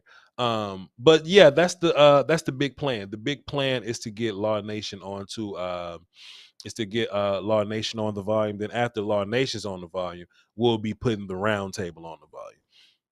I saw somebody in the chat box that was kind of laughing at Cleveland for the idea that that they're taking a kicker in the 4th round or whatever. I don't think we can. I don't think we can put a cap on how valuable a kicker is, especially now that we're here in day 3. If you take a kicker in the first 2 days, I think that's worth like talking about, like that's worth like making fun of. But kicker kind of sucks if you ain't got one, you know. And think about like kicker's different. Like kicking isn't really a situation where it's like kicking isn't automatic anymore, you know. Like PATs are longer now. Field goals are, you know, at an all-time low, hidden and all that. You know what I mean? So you got to ask yourself, man, how valuable is automatic kicks? And if you draft a dude, and the kickers in this draft, I'm hearing they some gangsters. There's like 2 of them, 2 or 3 of them. So if you like value the kicker, like if you really, really value the player and you feel like, yo, that dude don't miss kicks, then just take that dude. Take that dude and just live your life. Don't even worry about it. You know what I'm saying? But that's just my thoughts on that, man. That's just how I feel. Which kicker just went off the board? Let me go to round 4. Which kicker just went off the board? So, yeah, Cade York was one of them, the kid from LSU. And then there's the dude from Texas, from the University of Texas, Cam Dicker the kicker. If he's I wish he's a Cowboy just for the idea that we get to walk around calling him Dicker the kicker. But sure. Yeah, if you have faith in the kicker like that, then take the kicker like that. Got faith in the kicker, then take the kicker. Let's hop into the phones. 903, what up? What's up? How you doing, Voch? Coolin', my guy. Who this? Old man from East Texas. Hey, you just answered one of my questions. Sure. Is who would you go next with, since Cleveland just got York from LSU? Dicker the kicker. And Dicker, I thought, was supposed to be the second best kicker, allegedly, sure, on the board, and the Cowboys certainly need one. Sure. After what Zerline did to them last year. Sure. My first question was that on some people's boards, the top 2 corners still left, and I don't know if either one have been taken now because I've been listening to you and nobody's showing me a best available on the TV. Gotcha. But the kid from UT San Antonio, sure, it was supposed to be a good corner, and the kid McCollum from Huntsville, from Sam Houston. Yep. Are either one of them still there or gone or what? I'm just curious. They are available. They're available. And you know, I think they're options because you know the Cowboys like their long corners. So those are some guys that exist. Also, I don't know if you're familiar with him, but he was supposed to come out last year. But he kind of hung around a little bit. Josh Jobe from Alabama. He's another guy that's available. Just a you know, kind of a longer player. I haven't seen his name. Yeah, he's around. I haven't seen his name taken. Yeah, for sure. What about linebacker? I know you're liking a couple of Austin and the other kid from the wide receiver, but what about linebacker? Because you know Smith's gone, Brandon Smith's gone, yeah, and any other positions of real need? I know another guard, or is there all the centers that I've heard about have been taken? And so I'm not familiar with any of the best availables there. Sure. In terms of linebacker, the only linebacker I'd be really excited about, like there's some linebackers that could play here. You know, like JoJo Doman can play, Zacoby McClain can play, Malcolm Rodriguez can play. I don't like Damone Clark. But the last guy that I would really get excited about is Darion Beavers from Cincinnati. If he's available, we're gonna have a little party. Not really a party, but you know, we'll be happy. In terms of guard, like there are many guards still, like Darian Kennard, guard and tackle, really. Jamari Salyer, guard and tackle. Justin Schaefer, the other guard from Georgia, he can go. Cade Mays is a guy. Marquis Hayes may go undrafted, but I don't know. He's a bit smaller for me. I'm not really the fan of the smaller guards, but Marquis Hayes is available for you. So if you're looking for guard, like it's plenty of them. In terms of center, I'm not really Alec Lindstrom from Boston College is there. He's the last guy that I would be excited about. Chasen Hines from LSU is available, but I wouldn't be excited about him. I'd just be like, oh, all right, cool, we got a center now. You know what I mean? I think what we need to be careful about with center is not just drafting people for no reason, because we do have Matt Fournier. So if you're not going to draft a player that's better than Fournier, I wouldn't even touch a guy. And I don't think many of these guys would be better than Fournier. So well, and you think McGovern's been working on it some more? I know he didn't really do that well when they tried to move him over there last year, because he really, they really didn't have time to develop him very long. He supposedly has some experience coming out of Penn State, but didn't do a whole lot. And now he's, didn't really produce at guard either. So yeah. Cowboys, give me 2 seconds. You ain't even got to hang up, because I do want to finish this. They're picking the pick. Finish I this talk seen with what you. they're doing. Yeah, Cowboys on the. They're at the podium right now at pick 129. Give me 2 seconds. I'm gonna get back with you. Yeah, I'm here. Cool. Okay.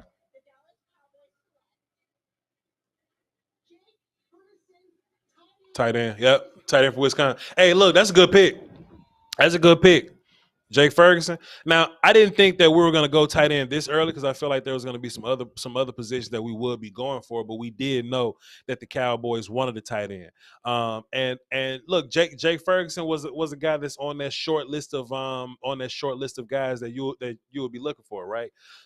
He's not like the receiving guy that Isaiah Likely was, or like Jelani Woods, right? Like he's not one of them dudes. I think he's more closer to the complete side. And to be fair, this isn't odd or whatever. This is what the Cowboys normally do. The Cowboys take these tight ends and they kind of just like develop them, you know what I mean? And it just turns into a thing, right? So in my mind, I don't want to pay a tight end when, okay, Dalton Schultz is here, and Dalton got the franchise tag, but we've heard nothing about Dalton Schultz being like getting paid or nothing like that. If Dalton Schultz is here, the next guy after Dalton Schultz was Sean McKeon from Michigan. In my mind, how succession should go: Dalton Schultz, Sean McKeon, Jake Ferguson behind Sean McKeon, right? And then you can have Jeremy Sprinkle that can like get you over the edge, like while you're doing tight end things. But how tight end should work, in my personal opinion, is we use up Dalton Schultz, but we don't pay him.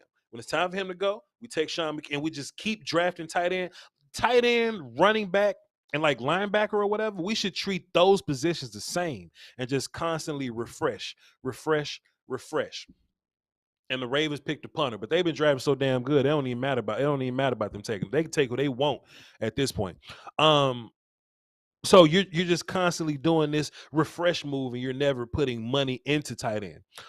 Why should that be the case? Because I think what we do at tight end is a product of what the offense is. You know what I mean? So if we look at Dalton isn't like special. Dalton isn't a player that his skill set stands out over somebody. Dalton Schultz is a player that, coming out of Stanford, he was just a guy that was a blocker. You know what I mean? That we develop some pass catching here, what I'm saying, here or there. And then all right, cool. We're just going to get you the football, just catch it when we throw it to you, and just block. That's your job. Sean McKeon, who is a blocking tight end coming out of Michigan, we developed the passing side. Hey, yo, Sean, you ain't got to be amazing. Just catch the ball when we throw it to you. Just block. So now I look at Jake Ferguson, tight end from Wisconsin. Yo, Jake, I need my money. You ain't got to be great right now, Jake. Jake's a good blocker. Jake's a physical player. There is some upside in the receiving game or whatever, you know what I'm saying, which is what I like. But Jake, sit behind Sean McKeon. When Dalton Schultz is gone, you turn into tight end 2, or you compete with tight end 2. Sean McKeon will start. When Sean McKeon goes, it will be the Jake Ferguson show. That's what I think is going to happen with the tight end position moving forward in Dallas. And if that's the case, I like it. I like it a lot. Let's see. And we got some people tuning in to Voch just to get my thoughts and opinions on Jake Ferguson. Appreciate y'all. I think this is where Jake Ferguson would go. So if you were a Cowboy fan that wanted a tight end, I think this is where you would end up getting a Jake Ferguson at. So solid pick for me. Are we going to Golden Corral? No, we're not going to Golden Corral, but it is a solid pick for me. Who was just on the phone? 903. All right, we back. What up? Go ahead. Well, he left. Shit. All right. So as I about to get back to him, he left. Let's go, Cowboy James. See what he talking about. What up? Hey, what's up, Voch? What's good with you? Hey, I actually do. I'll tell you what. Yesterday, I did like that receiver we picked up. He's actually kind of nice. I like him. I was watching his film, and he's actually presents some pretty good upside. What you think about that? Jalen Tolbert is a beast, and I'm dropping film session on him tomorrow. Well, actually, I'm working on it. Yeah, I'm gonna watch it again because he's good. I like him. I'm gonna work. I've been time stamping or whatever because I've been working on the film. I don't know when we're gonna put it out, but I'm gonna finish it, and we'll let Volume figure out what they want to do with it after that. But there will. Yeah, and what about that tight end from Washington? Do you like him if we were to pick a tight end? So we just got a tight end in Jake Ferguson. From Wisconsin. I must have missed it then. Yeah. We just got him. And I think Cade is gone. Cade went to Tampa Bay with the first pick of the fourth. Well, he was good too, though. Yeah, he was cool too. But yeah, I think of the tight ends that were left and where we're picking in the draft, I think that's a solid pick, man. I like the Jake Ferguson pick, and I know Fuster King likes it because he likes Wisconsin players. He likes tight ends. And he likes I haven't really seen him, and I know you'll drop film on him, but just for the sake of an argument. I probably wasn't listening because I just got in and just got everything turned on and tuned in, and I probably missed what you said. So, what kind of is he like a good blocking tight end, or is he a good pass catcher, or is he both? Or I must have missed what you said. He is a blocker with some wide receiver upside. You know what I mean? Okay. So he. I think what we're doing is we're taking blocking receivers, and I'm saying this for you now, and we also got some more people watching live right here. So y'all tune. Just last I'm gonna say it. So he's the Cowboys are taking blocking tight ends with with receiving upside. So. To be fair, I like Jake Ferguson's upside a little more than Sean McKeon's, and really what I thought from Dalton Schultz. I didn't really think Dalton Schultz had much upside for wide receiver, but it is what it is. I think his hands are better. I think his route running is better. For me, with Schultz, the thing is, I do like him, but I don't know. Correct me if I'm wrong, and or whatever, but. I just think, because I know you guys like to talk about ceiling guy and this and that. I think Dalton Schultz has, just about reached his potential ceiling, I think. Sure. Dalton I don't know. What do you think about that? Dalton Schultz now is as good as he's going to be. That's what I was thinking. Yeah. You're probably not getting very much more, more work from Dalton, but that's fine. No. That's fine because I want us to treat tight end like we should be treating running back. You know what I'm saying? So, when somebody leaves, Dalton Schultz is the guy. When Dalton Schultz leaves, then Sean is the guy. When Sean McKeon leaves, then Jake will be the guy. I just want to draft tight end every year, every 2 years, just to keep that thing going. Especially if you're not a talented Kyle Pitts kind of guy, and I know it's hard to be like Kyle Pitts guy. Like we're not just looking for Kyle Pitts all over the place. But just a freak. But just at least like a guy like a Jelani Woods, a guy that can, that has the ability to stretch the field for real. Some athletic guys, right? If you're not getting those guys, then I'm fine with the tight end position being in constant rotation, just like running back. Yeah. Sure. Yeah, I can handle that. But outside of that, no, I got everything tuned on and tuned in. But I just wanted to get on here and just let you know about yesterday. And I know a lot of people probably wasn't real big taking Sam Williams that early. I don't remember what you said, but I think he's pretty nice. If we can just handle the supposable off the field issues that he sometimes tends to have. Sure. I think he's pretty good. I think he'd be pretty good. Sam Williams is a fun player. I just don't know how much he's going to play year one because we got so many ends on the team right now, and I just think he was drafted a tad bit too early. But yeah, I kind of think so too. Yeah. But the way I've seen it though is it sounds like with our first pick, I think our first 2 picks, I think was already predetermined weeks ago who we were going to get because this is a Dan Quinn guy, and I think we already knew we were going to get him. It was just a question of when we were going to get him. Sure. But do I think we called our hand on him a little bit too early? Probably. I don't know if I would have took him at pick number 2, but I think the Cowboys again got a little bit concerned because I think at that time, am I right? I think there was starting to be a run on DNs and whatnot, and I think they were getting a little bit concerned that he might get took. So I don't know if maybe that could have been why they did it. I don't know. Sure. Fair enough. Good call, Cowboy. Cowboy. Yep. James. Anyway, yep. As always, man. Thank you for what you do, man. I always love your show. Yep. Appreciate you. All right, man. So what this means to me, chat, is if Jake Ferguson is the pick in the 4th round, then what that means to me is that I don't think the Cowboys are looking to draft Werdermeyer. So there were some people that was like, Voch, do you think we can get Werdermeyer? I think if Werdermeyer is a undrafted guy, then I do think the Cowboys will be in the sweepstakes to get him. But now you want to talk about guys that give you a little more from the receiver standpoint, then Werdermeyer would be your guy there. Ferguson is more of the complete player, I would say. He's more so that guy. So that is what that is. Actually, we were supposed to call Foots back yesterday. I know he likes the Wisconsin tight end. So let me check in and see if we can get Foots on the phone. And to be fair, Foots probably busy, but you know how it goes. Let's see what we can do about that. And it goes straight to voicemail. Foots ain't fucking with us. Foots sick of us, man. Every time we call Foots. Every time we call Foots, his line tied up, man. He's never on the phone. We need Foots. Let's get back into the phone, see what y'all talking about, and then after that, we're gonna look at some of the best defensive players left available, D lineman in particular. 404, what's up? Who this? Hey, it's Will. What up, Will? Hey, how you doing, man? I've been a fan for years, man. Appreciate you, my guy. Salute. Much appreciated. Yeah, man. I mean, I'm a diehard Cowboys fan. Out here in Giants territory in Jersey. Mm-hmm. So I wanted to call in. When you got a little flack from the Eagles fans, because I don't really tolerate any NFC East teams talking crap about us. Because we tend to own them. Sure.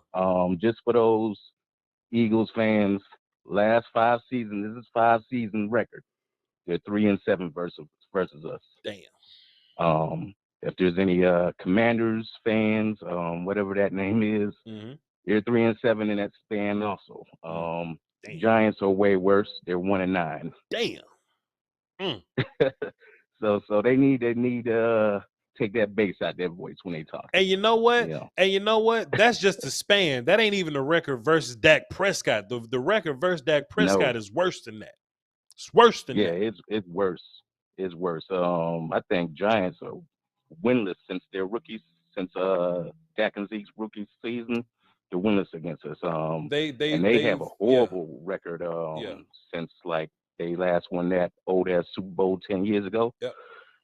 Their record is horrible against us. So is the rest of the NFC East. Yep. We kind of own this division. Mm-hmm. Let them know, man. Let them know. What else you got for the show? I mean, not much. I'm a little more level-headed than most Cowboys fans. I don't get too high, too up. So, I'm kind of wait and see on our first 2 picks. I did like the third guy. I was kind of hoping, we'd find someone a little more shiftier. I mean, I like him, but, I'm kind of hoping we get someone a little more shiftier to take Cedric Wilson's place. I think that was a little underrated loss for us. Shifty too. I think people are gonna be surprised. I went to the same school as his father. Okay. I think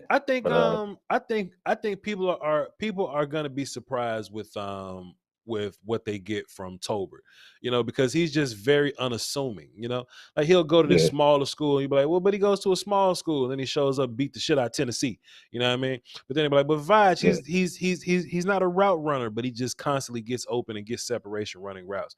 And they'll say he's not really a 50-50 ball guy, but he wins 50-50 balls. He doesn't look like a speedy guy, but he's running past people. You know what I'm saying? He looks small on film, but he's 6'3". You know what I'm saying? He's 6'3". So I just think he's a very unassuming player, but you absolutely get the results, I mean, hopefully, I mean, I have faith in Cowboys, when they draft. I mean, every so often we have a crappy draft, but more times than not, we have pretty great drafts. So, sure. I'm waiting to see with all 4 of these picks. Sure. Can't complain. Nothing to complain about. Hey, Will, this is a fantastic call. I just put you down as platinum. Next time you call in, I know it's you, man. Appreciate it. All right, man. All right, keep doing big, man. Yes, sir. Yes, sir. Yes, sir. Yes, sir. We ain't got no other choice, man. I need to be pulling up tight ends. I need to go to 2022, and we got Jake Ferguson film, ladies and gentlemen. We got him. So Voch will be providing y'all with some Jake Ferguson film. Not today, but at some point. Hang tight. We'll work on it. There we go. We'll have that in the oven baking. Josh Williams from Fayetteville State. Hey, man, I love the, like when they don't have the highlights because they go to a little school and they just pull this like home video camera footage from some game that looked like it was played at a high school stadium. You know what I mean? Josh Williams big as hell, man. And I don't know if he was just big because he looked bigger than everybody else on the film because he played at the little school, but Fayetteville State or Fayetteville Community College, wherever it was. But he looked bigger than everybody else. He looked more athletic than everybody else. But that's what it is when a professional football player plays at a junior college. So, hey, if he's another traits guy that you want to bring in and develop and do stuff, like that, then, easy peasy, lemon squeezy. I ain't mad at it. Let's get Danny on the phone, see what he's talking about. What up? Brother, how you doing today? Chilling, Danny. What you got for the show? Hey, man, just wanted to comment a little bit on what do you think about McGovern moving over to center? That would be one. And, that would be the reason why we, drafted the guard hybrid tackle in the first round. Sure. So McGovern moving over to center, and I was kind of disappointed, man, that the Titans would trade a their wide receiver to Philly, but we couldn't get ours. We couldn't trade Amari. Just kind of your thoughts on that. Yeah, man, the hindsight of it kind of sucks, looking back on it like that. To not really get into the, I don't want to be look back and hope everything is perfect cowboy guy. I don't want to be that guy, but yeah, it is what it is. We couldn't get a better trade pick or whatever, so that's fine. But what was your first question? Your first question was what was it? Right. He was our left guard, so moving McGovern over to center. Sure. The reason why we wouldn't have drafted a center. I think he's a right guard only. He even came out and said it, and people hate that he said it, but I like honesty. Like, hey, look, be real with yourself. But yeah, Connor McGovern, he's not a great he's not a great option for left guard. So sure, would you want to try him at center? We actually tried him at center, because we really didn't know what we were gonna do at center. But we drafted Tyler Biadasz, and rookie Tyler Biadasz came in and took the job from Connor McGovern. So Connor McGovern been around for a minute, man, and we let him snap and we let him step and do things, and he just can't grasp center, and he's just not good at left guard. He played a good game at right guard in week 1 when Zach Martin couldn't play, so I think that's where we got most of our optimism from. But anywhere he's played except right guard has not been good for him. So I'm out on Connor McGovern playing center. But to be honest, I mean, I don't know that they've ever given him a full camp, right? As far as he was training at center. He was practicing center Biadasz's rookie year, but Biadasz beat him out. Gotcha. Mm-hmm. And another thing, man, of course they're talking about the our first round pick. What's happened to Josh Ball? we haven't heard shit from Josh Ball. Like we can't depend on Josh Ball because he hadn't showed us anything. So if Josh Ball comes into camp off the offseason peanut butter and he's gotten bigger and stronger and he's refined some technique and he can come in and compete and be swing tackle for you, then fine. But I don't think we can walk into this thing depending on Josh Ball. So I would love for us to address tackle at some point so we can have a good idea about what we're doing at that tackle spot. But just as of now, hey, Josh Ball just sitting around chilling. Gotcha, brother. Gotcha. Hey, man, congrats on the collaboration with Cowherd there, and it was good talking to you. Hey, man, appreciate it. This was a fantastic call. Love you to pieces. Appreciate you, Danny. Yes, sir. Yes, sir. Yes, sir. We got 5 more picks left in this round, and then it's gonna start happening quick in terms of Cowboys or whatever. So 5 more picks left in this round. Then the Cowboys are picking at 155, which is 12 in the 5th round. 24th in the 5th round. So 12, 24, 33, and 35 in the 5th round. So that'll be here in no time. And you know, with the whole Conor McGovern at center thing, right? Like you gotta ask, like, who is he competing with at that point? You know, if Conor McGovern Conor McGovern like goes to center, is he gonna compete for a starting spot with Tyler Biadasz, or is he going to compete with the backup center spot with Nebraska guy with Fournier? You see what I'm saying? So you know, I don't think he's going to beat Tyler, right? Because he hadn't beat Tyler. He didn't. He had time in the league already. He had offseason peanut butter, but he couldn't beat Tyler coming fresh out the box. So I think that's one thing that's telling about the whole Conor McGovern situation. But then besides that, like, what has he done at center since then? So if you ain't take Tyler's spot out the box, Tyler has gotten better. So I don't think you're beating him. So I mean, if you want to compete with Fournier, you can do that. But if that's the case, I ain't really trying to draft center, to be honest. Hey, look, if y'all wanted to see what's the name? If y'all want to see Conor McGovern get traded, draft Tyler Linderbaum, and Conor McGovern would have been shipped up out of here, boy. Boy, Conor McGovern would have been gone. You feel me? I'm about to hop on Twitter and ask a question, and I would love for the chat box to answer this question as I get on Twitter and ask it. So let me pull up that chat, and let me pull up this chat, and let me put my tweet glasses on.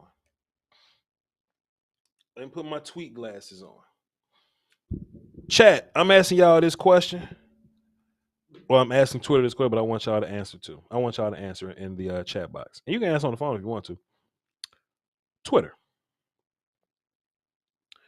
Did Darion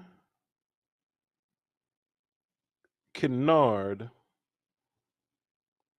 and Jamari Salyer get caught with drugs or something? Question mark. Anybody know why bad guards are going before them? And then since I'm a professional now, I got to go and get a spell check for Darion Kennard. I got to go and get a spell check for Jamari Salyer. You know what I mean? Because I just can't tweet miscellaneous, flagrant bullshit no more. I got to make sure everything's correct. It's Darion Kennard with 1 R, but it's Kennard with 2 N's. That sucks. And then it's Jamari with 2 E's. Salyer. Did Darion Kennard and Jamari Salyer get caught with drugs or something? Anybody know why bad guards are going before them? Tweet. I just want to know. I have no clue what's going on with the Darion Kennard Jamari Salyer situation. I would love some additional information.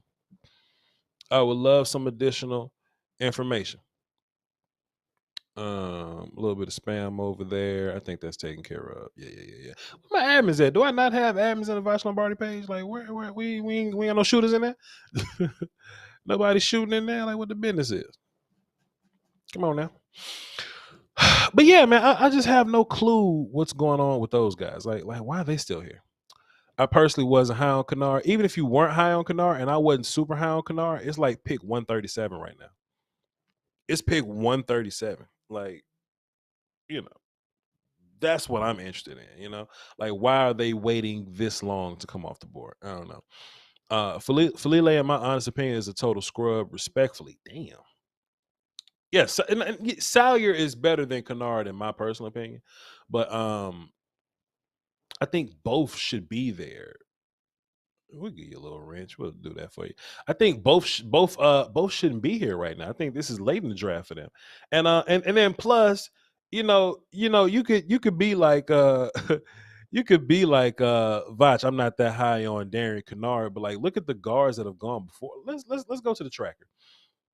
Let's go to drafted guards right now. Cole Strange went 29. Logan Bruss went 40. Luke Godicke, who went before what's his face at left tackle, Bernard Ryman. Luke Godicke went second round, pick 25. Logan Bruss went third round. Oh, this is not in order? Okay, can I get this in order then? Can I get this in order? Here we go. So Luke Strange went first round, pick 29. Luke Godicke went second round, pick 25. Ed Ingram went second round, pick 27. I love Ed Ingram. But then the Carolina kid, Joshua Izwedu, he went third round, third pick. Dylan Parham, who's small to me and he's fine, but he's not as good as these two dudes. Dylan Parham went third round, 24th pick. Logan Bruss went third round, 40th pick. Spencer Buford went fourth round, 29th pick. Cordell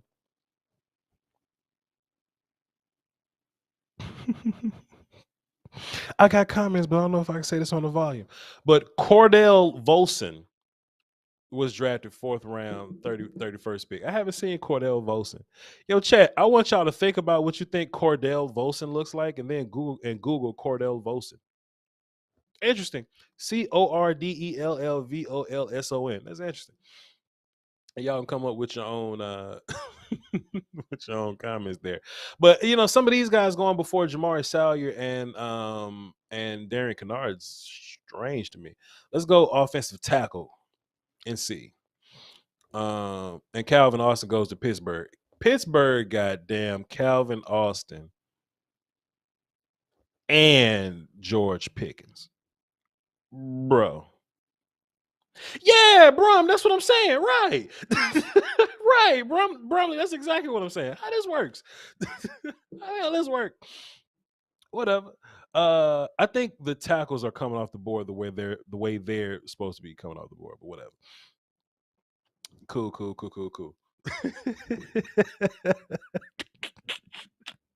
Look at the chat. That's hilarious. Damn, boy, Calvin Austin, man. Damn. Is that enough to play sad music for losing Calvin Austin? I think I could play a little bit of the piano music for losing Calvin Austin. All right, that's enough. Oh, man, one of my guys. But sure, that's what. Okay, Brum said I can say it. It's a white Cordell. I wasn't expecting a white Cordell. I was actually I had to like grow up and become mature and do like research and almost become a historian to realize that Marcus was a white name also. And the Ravens just keep where they getting the picks from? Where the Ravens getting the picks from? Isaiah Likely goes to the Ravens. Where the Ravens getting the pick from? Where are the Ravens getting the picks from? What are we doing? The Ravens are smoking this draft, man. Isaiah Likely goes to the Ravens. The Ravens are just smoking this draft, man. They smoking. RWC says, not just a white Cordell, a very white Cordell. I'm just saying, man. I'm just saying. And let me see what the volume chat talking about. Hey Vice chat, I just got off work. How we feel? I'm exhausted, but we getting this work in. How come every time we want someone they get selected? Probably because Jerry showed the board off. Nah, I just think teams just drafting good this year, or just some teams draft. The Ravens drafting really good this year. Cordell is a black cybersecurity worker wearing thick glasses. That's the dude from Bad Boys. That's the hacker from Bad Boys. You like that pick, Voch? My Steelers doing their dang thing before Colbert leaves. Man, anytime the Steelers draft the wide receiver, like if the Steelers would have drafted David Bell, you know what I'd have been like? I'd have been like, you know what? I was wrong about David Bell. Like, I don't like David Bell personally, but if the Steelers drafted him, they got so much, I don't want to say clout, but they got so much rank in terms of drafting receivers. Bro, like whatever receiver Pittsburgh draft, I just automatically think they're gonna be great. Automatically. Like I was saying though, I had to become a borderline historian to realize that Marcus ain't a black name. Marcus is like more like Roman and shit. You know what I mean? Marcus is like much more of a Roman name, but Cordell is a modern name. Cordell's different. All right, cool. Tyrone is from a name of a place in Ireland. Really? We learn something new every day. Why a second tight end for the Ravens though? I don't think the Ravens should worry about that. You know what I mean? I don't think they should worry about, you know, how many or do we have because that'll be drafting for need. The Ravens are just simply taking the best dudes, man. The Ravens are simply just taking the best dudes, man. So you can take Isaiah Likely and pair him up with the tight end from, I forgot his name. With the tight end, he won a fantasy league for me last year. You can take a tight end and just add that to it. You know what I mean? Like, bro, like, shouts out to the Ravens, man. They're just making it work. So now they got 3 tight ends that you feel good about. Let them dudes come in and compete. And if somebody gets good, then, you know, pass it along. Get a pick back or whatever. Buttery Tortilla says Cordell is not a modern name. Well, shit, educate me. Where did Cordell? Watch like Cordell come from like Portugal or something. Watch Cordell. Mark Andrews, thank you. Watch Cordell come from. You know what ain't from Portugal? Ike Makwonu. Nah, say that's from Ireland. I wish you would. Well, you know, Voch, Aquonu was the last name that that originated in the medieval period in Great Britain.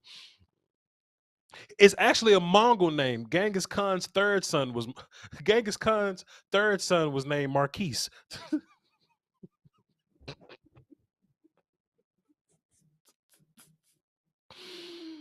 Did you know Napoleon had a son named Tyrone? It's a very French name, actually. It's really pronounced Raron. But in English they go a hard TY. Thank you. At the first cornerbacks in the NFL were white. Well, sure, at some point. They got Pickens and Austin. I know. I had people on the phone. Sure. If y'all want to call into the show, numbers 202-926-1127, access code 309104. Then we're going to take a look at the best lineman available. Marcus Aurelius. Yeah, I had to research that to get that though. Iquonu is ancient Mesopotamia. All right. Let's get 615 online. What up? Who this? Hey, this is Fred from Nashville. What's going on, brother? Fred from Nashville. What's good with you, my guy? Just trying to enjoy day 3 of this draft. What you got for the show? Man, let me tell you something. I'm trying to, I've been disappointed the first 2 days of the draft, but I'm trying to be like Harry Tubman. I'm trying to lead my despondent Cowboys fan out of the slavery of bad drafting to the promised land of tomorrow. Because I've been a Cowboys fan since '81. I'm 47 years old. Yeah. Last time the Cowboys won a Super Bowl, I was in college. And I got so drunk at the Super Bowl party that year, I don't even remember the second half. All I know is we hung on. For sure. So back in those days, it was hard to be a draft nigga. All we could do was buy this magazine called Lindy's and read up on players that we never saw on TV because we didn't have 300 channels of football to watch. Sure. Back in those days, I can go back to the Tony Dixon, Quincy Carter, Willie Blade draft. Sure. I can go back to the 1996 draft when we traded back to get Kavika Pickman out of McNeese State, leaving Tony Bracken, Mike Allstott, Lawyer Malloy on the board. Right. I mean, I go back to 88 when we were picking Mike Toast out of Yoo-Hoo State, people you ain't never heard of, right? Who third-round picks getting cut out of training camp. Mm-hmm. And now we've gotten a little bit spoiled because we've been knocking the draft out of the park lately. Sure. But and so I'm trying to give a little hope to the younger Cowboys fans. Yeah. We don't feel great today, but I can remember drafting London Bryce in the second round out of Mississippi State. Sure. I can remember drafting Macy Cummins out of James Madison in the third round. While I remember Billy Davis starting at wide out opposite Michael Irvin. He was the lowest rated wide receiver in Madden 97. He was rated 58. He was a special teamer. He was a special teamer. We had him on the starting team. Right. So yeah, it doesn't feel great to see the Eagles killing it because they're killing it. Eagles gonna be Georgia 2.0. Right. And I'm from Savannah, Georgia originally. That pisses me off royally. But it could be a lot worse, brother. Like I said, I mean, we got to tip our hats to the Eagles. We got to give them their day. I mean, they didn't have their day on the field last year, so we'll let them win this day at all season. Sure. Got to tip your hat to the Baltimore Ravens. I mean, the Ravens, that's the home of Ed Reed, Jamal Lewis. They just draft Hall of Fame after Hall of Fame. They just know how to run the draft, and we got to tip our cap to them. Yeah. So, yeah, it might not be an A+ today. And hell, I've always heard people say you can't judge draft for 3 years anyway. Sure. So maybe in 3 years, that pain that we felt in the pit of our stomach, them sunglasses and sad music we had to put on when we made the picks we picked, man, we might look back on this like, man, you remember when we said that dude sucked, and that dude just had the quarterback to end the Super Bowl and win the Super Bowl for us and end our drought. So, like I said, it could be worse. It could be better, but it could be a whole hell of a lot worse. So, that's all I want to say. I just want to give the boys a little bit of hope. I'm not blessing this draft by any means, but I'm just saying we could have done a lot worse, and it has been a lot worse. So It is what it is.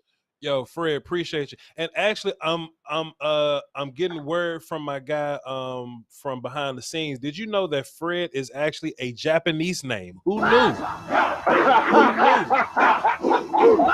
Actually, Frederick is a German name meaning peaceful ruler. Nice try, buddy. Hey, man, good call, Fred. I just put you down platinum. Next time you call in, I know it's you, man. Salute. All right, man. Keep it up, man. Loving your stuff. Yes, sir, man. Appreciate you. Oh, man, somebody said G.D. Smith says Cordell is a Middle English name, and it means cord maker or cord seller. I mean, I really don't want to do this like on the draft show, but hey, give me the black names and tell me what them shits mean. Like Google where the hell Tyrone came from. We need to know. Google where Malik came from. Tell me what Malik means. We ain't doing nothing else. Short Dog, welcome back. What's up, Voch? I take notes, bro, and sometimes I get a little too excited when I get talking to you and stuff. And you're talking about Washington, DBU. The two names you missed yesterday were Buda Baker and Byron Murphy, bro. Those two boys are dogs, and you've been talking about them before. I know you missed them on that, bro. But like bro just said, you got to understand, I've been watching sporting news since 1993. I can tell you about all the drafts. I remember my favorite draft class in the 90s was when we took Andrew Gerard. We took big Antonio Bria from Pittsburgh. Everybody was saying he's going to be the next this. And I'm only 36, bro.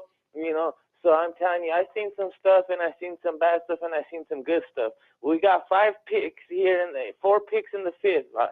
And like I'm saying, I don't know if they don't want to listen to me, if it's racism. I'm just joking. There ain't no racism. Bro, how dumb can you be? Hop to the volume sign. We're trying to get Voch paid. We're trying to get him out of this thing, bro. We're trying to see him right up on them Bentleys and Benzes.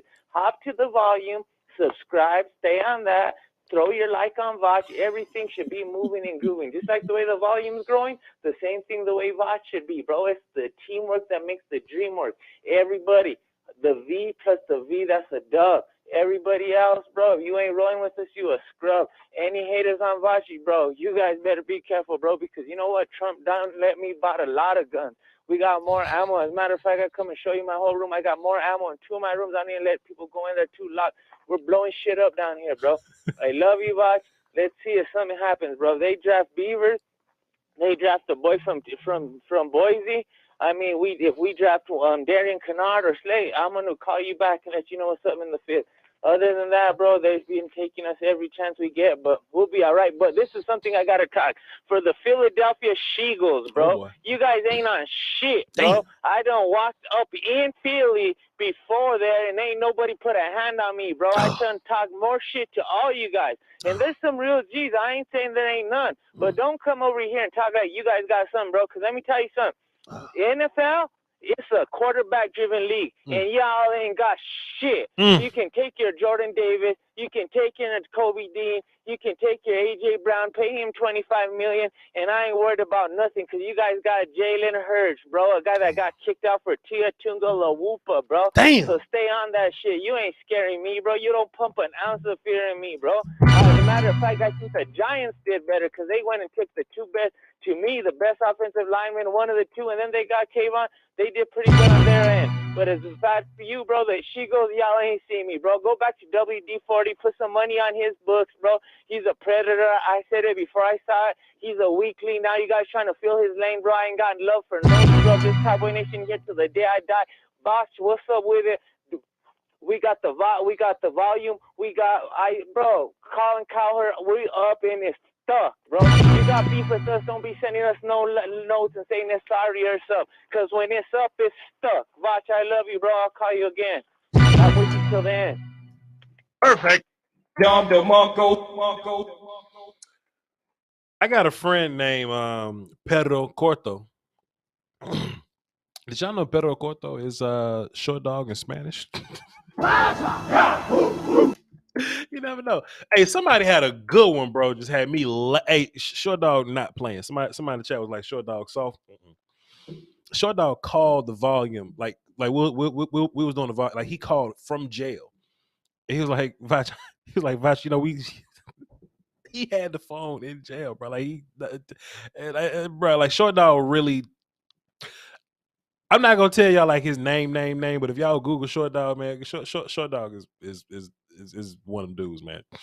So just relax, chat. Short dog is not he's not kidding. He's not kidding. Voch ain't gonna quit. See, look, who this is? Jojo Cowboy says Voch ain't gonna cut short dog off. Voch can't shut short dog off. I can't cut him off. He's not gonna stop. He's not gonna stop. Somebody had the definition for Jaquan. Bro, but I can't find it. Y'all was Darius is a Persian name. Xerxes' daddy was named Darius. Yep, 100%. King Xerxes, the ruler before Xerxes was King Darius, 100%. Jaquan means gift from God in Hebrew. It is Hebrew. All right, cool. Tyrone means land of Yogan. Man, never know. What does Marvin mean? Give me some more. What about Luther? Well, Luther probably came from Martin Luther. Yeah, okay, cool. Like old Martin Luther, not like Martin Luther King, but like old, like, you know, indulgence Martin Luther. History Voch. Look at that. 757. What up? Who this? Yo, this G from VA, man. What's going on, Voch? I'm chilling, G. Everything cool. What you got for the show, brother?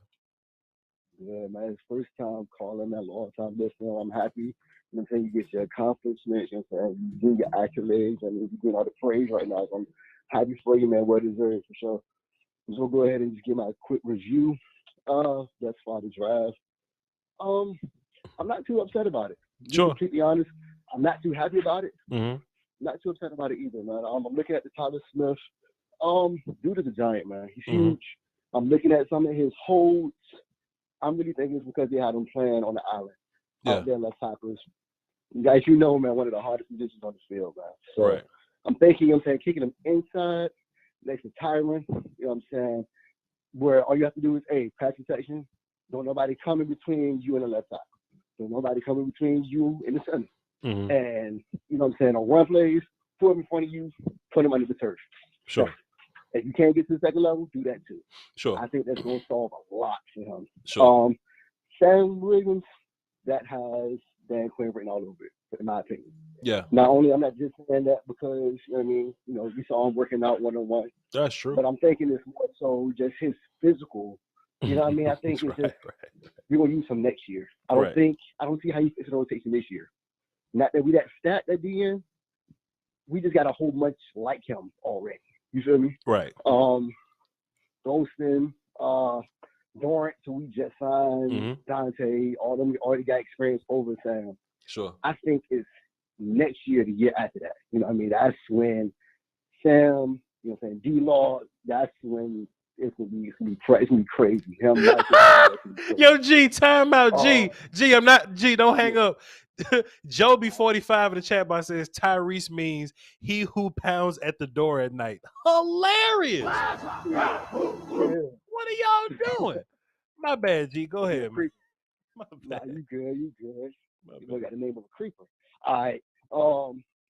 Let me see. So who else we got? Tolbert. Sure, Jalen Tolbert. That's my favorite pick thus far. Yeah. My favorite pick unanimously. Yep. I think that's the best value, and just in terms of like getting them at getting that player at 88, like he was a second round grade for me relatively. You know what I mean? He was like a 2-3 grade for me. So getting them at 88, I think that's some good business, man. That's the yams. For sure. Everybody want to talk about how he went to a small school. They want to talk about why. You know what I mean? He was he played 2 sports. Sure. He played 2 sports, and that was the one school that was going to allow him to play both. He could have went to Michigan State, from what I heard. Yeah. You know what I mean? But he wanted to play baseball too. Plus, if anybody wants to see Jalen Tolbert versus competition, it's plenty of competition you can find. But go watch the Tennessee game when he was beating the shit out of them. So it's plenty it's plenty content out there for you to find Jalen Tolbert versus respectable teams or whatever. But Tennessee's the one game that he smoked the shit out of Tennessee. So there you go. Dog. Mm-hmm. He's a dog. Yep. But yeah, man, that's all so far. The last pick, the tight end, I don't know too much about him, but from what I've seen, you know what I mean, from what I've heard from you, he's a tweener.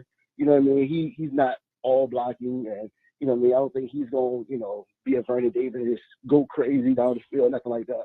Mm-hmm. But you know what I mean? I think he's gonna fit in smooth. So you know what I mean? Day 3 is what makes and breaks most teams for me. You know what I mean? You're only as good as your, the last time your roster. So we're gonna see how this goes. Sure. Yep. Hey man, appreciate you. Good call, G. I just put you down platinum, so next time you call in, I know it's you. Salute. Already good, dog. Appreciate you. Yes, sir.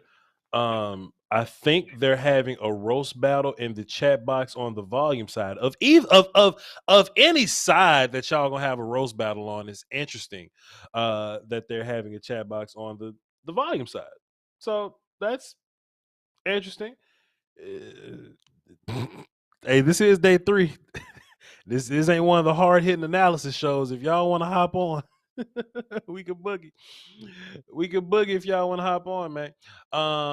Let's see. Voch, have you listened to Mobb Deep 100%? Jalen Tolbert has offers from Power 5 schools, but he chose to stay home to play 2 sports. Yep. He clapped my Tennessee Volunteers. Indeed, he did. Clapped. Pause. All right. Let's get Theo on the phone, see what he's talking about. Theo, what up? Hey, Brother Voch. I just wanted to call and see if you can give us a rundown of what you have on the board left. Maybe like your top 10 guys and who you'd like us to see and pick up. Top 10 guys. Darion Kennard exists.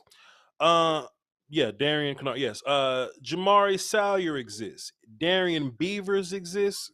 Khalil Shakir exists. But I need to go position by position and then run down. But we can go running back if you like. There's a running back. He has a weird last name. Give me 2 seconds to go find him. Did Spiller get picked yet? Spiller. Yes, Isaiah Spiller got picked. Isaiah Spiller he just got picked too. I think in this recent round, he got picked by the Chargers. Yep. So there's a wide receiver with a funny last name. Give me 2 seconds. He's gonna be good.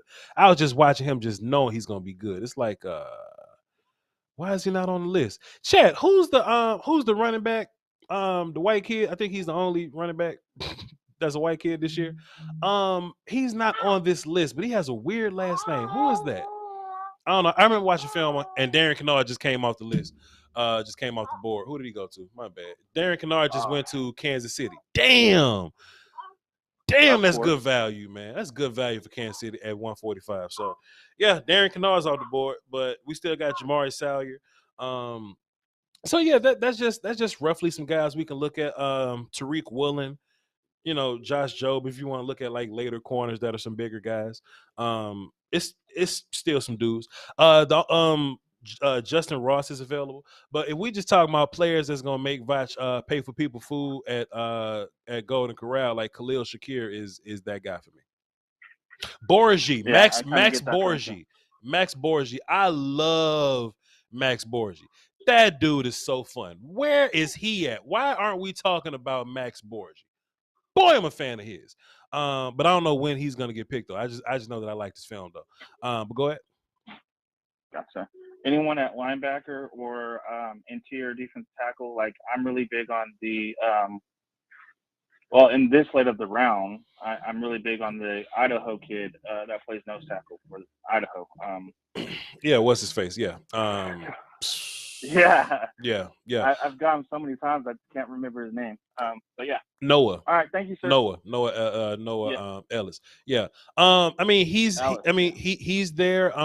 Neil Farrell from LSU is there. Otito Ogbanya is there. So if you just want heavy kids, there's always some one text that's there for you. So Ridgeway still is on the board still. Ridgeway from Arkansas. So yeah, it's these guys I like. These guys I like. Gotcha. All right, brother. Have a good one. I'll be Appreciate you, brother Theo. Did y'all know Theo is no, I'm cool. I'm Theo short for Theodore, and I think Theodore comes from many places, but I don't know. We ain't doing nothing else.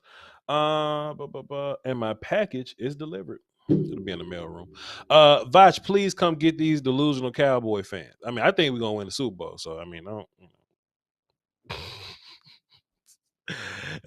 don't lean on me for the rationality here. Neil is gone. Well, scratch Neil off your list then. But yeah, it's still some guys I like. Let's go 203 on the phone. See what they talking about. 203, what's up? Hey, what's up, man? How you doing? Coolin', my guy. Just trying to make sense of day 3 and all that good stuff. I have no idea how Woolen isn't off the board yet. I mean, you just look at him. I don't see a corner in the NFL with his physicals. He has some very interesting traits that, and if you want somebody to get hands on a dude like that and to try to turn him into something, Dan Quinn would be that guy.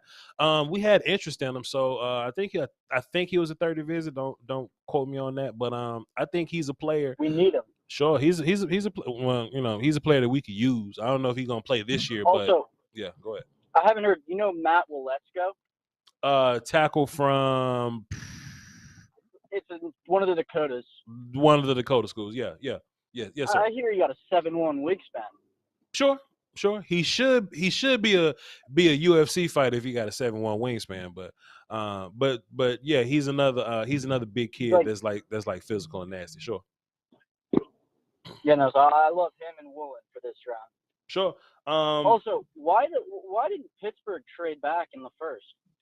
Why didn't Pittsburgh trade back in the first? Yeah, with all the QBs going in the third. I mean, it just seems like waste. I don't know. Maybe they wanted Kenny Pickett. Maybe they wanted to just get that guy. Yeah. I get that. I just feel like they could have traded into 30, 31, 32 and taken him and picked up a second. Well, and then that's that's another thing too, though. I say this every year, and I think I'm going to be saying this as long as I cover draft. Like, it's hard to trade back because, hey, who wants this pick that I don't want so I can get more picks? Like, nobody wants that. But if you're the one giving up picks, then it's easier for you to move around than for you to just be like, I don't want to be here anymore. So. Yeah, I get that. All right, thanks, dog. Peace. Appreciate you, man.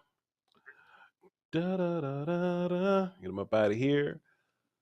Let's get Carlos on the phone. What up, Los? Yo, what up, Voch? Yeah, cool, my guy. Just real quick, man. Mm-hmm. I mean, this draft has been a draft for me to remember because, man, you know what I'm really still bothered about, Voch? Sure. Is the Eagles taking Jordan Davis. Yeah, man. And not only Jordan Davis, they got motherfucking Nakobe Dean with that. Like, how do teams do this? I was talking to my homeboy said, right? My homeboy said he fresh. And you know that there's some people that were kind of doubting Nakobe Dean a little bit. They was like, man, Nakobe Dean's only good because he had Jordan Davis. Well, you know what I mean? They went and got that man his shield. They went and got Nakobe Dean his shield, bro. So I can only expect that we're gonna see Nakobe Dean type things, bro. So yeah, man, the Eagles, they having a pretty good draft so far, sure. Yeah, exactly. And I feel like my top 3 winners right now, just so far, it's gonna be the Ravens, the Steelers, and the Eagles of what they're doing. But the Cowboys, man, it's not that the Cowboys who they pick, right? Mm-hmm. It's just that the players that were on the board that were available. Yes. And like, I think the only pick that I really like so far from the Cowboys this year is just Chet Tolbert, just because I feel like he can be a great, solid, number 2 wide receiver, especially coming in, since Gallup is going to be coming out the first 3-4 weeks. So we're going to have to get him started real quickly. But other than that, I mean, I don't know, Voch. I think a caller said it best. Hey, we're drafting to save draft money, Man, that was so funny. Yeah, man. But I think to be fair, I don't think we've drafted any bad players. Now, have we overdrafted guys? Have we drafted, have we reached for players or whatever? Sure, I think that's the thing. But I don't think we've drafted anybody that I just think is flat out terrible. You know what I'm saying? Like, I think all 3 guys can play. It's just, things is going to come down to like usage, and it's going to come down to, usage and like draft value. But like once the draft is over, then draft value doesn't matter anymore. You see what I'm saying? So, Exactly, and I'll say this though, with the defensive pick, Sam Williams, I really do like that pick just because of the Dan Quinn. And if you think about it, there's a stat. Let me see if I can find the photos of what I have. But with the games played, 12 games, 13 games played. Sam Williams, 56 tackles to Hutchinson, 58 tackles. Sacks, 12.5 sacks to 13 sacks. Forced fumbles, 4 forced fumbles to 2 forced fumbles from Beatty and Hutchinson. And touchdowns for return, 1 to 0. So, I mean, Sam Williams has huge potential, but it's just, we got to get him, like, rolling with Dan Quinn, and I think we can do that. So, I mean, hey, Cowboys, this is what Cowboys do. They like reaching for players they really like, especially the ones they work out. So, I mean, let's see what happens. But damn it, Voch, I'm still fucking bothered that we didn't take the Kobe Dean. All right, see you, man. Peace. Good call, man. Good call. The Buffalo Bills select wide receiver Khalil Shakir.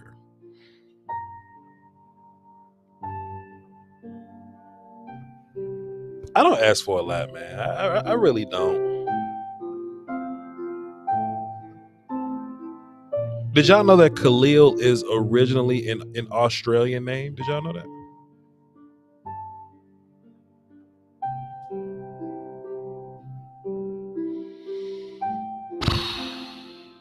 I don't ask for much, man. Like, I'm really like,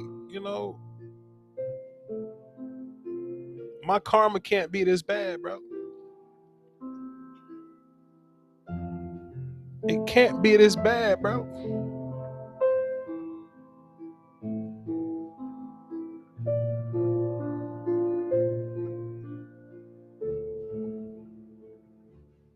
All right, man. It's just a run on all our favorite players, huh? Joby45 says, what about Calvin Austin? Gone. Calvin Austin is gone to the Pittsburgh Steelers. So you know he about to be good. My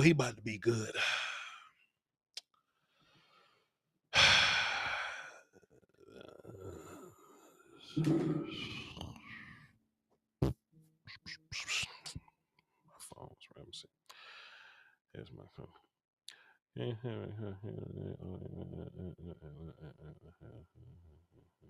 Oh, chat, y'all give me 20 seconds to respond to a very important text message. Give me 20 seconds. Underscore email at email Facebook account yeah, and connected with name my yo chat. I just got a story to tell whenever this thing is like, whenever like this thing gets like resolved or whatever. I just got a story to tell. And the new email that hasn't been okay. New email. Boom boom be on boom. There we go. Hey man, crazy. It's crazy, man. We blessed. Let's get Cool Ass Drake on the phone. See what he's talking about. And Cowboys pick is in 5 picks. What's up, Drake? 6 picks. Lombardicus, what's up, dude? Man, y'all, bro. Man, I have to call you to talk about this Isaiah Likely pick. Yes, sir. I love it, dude. It's interesting. Of course you do. That's an interesting draft pick, especially after picking Colon. Mm-hmm.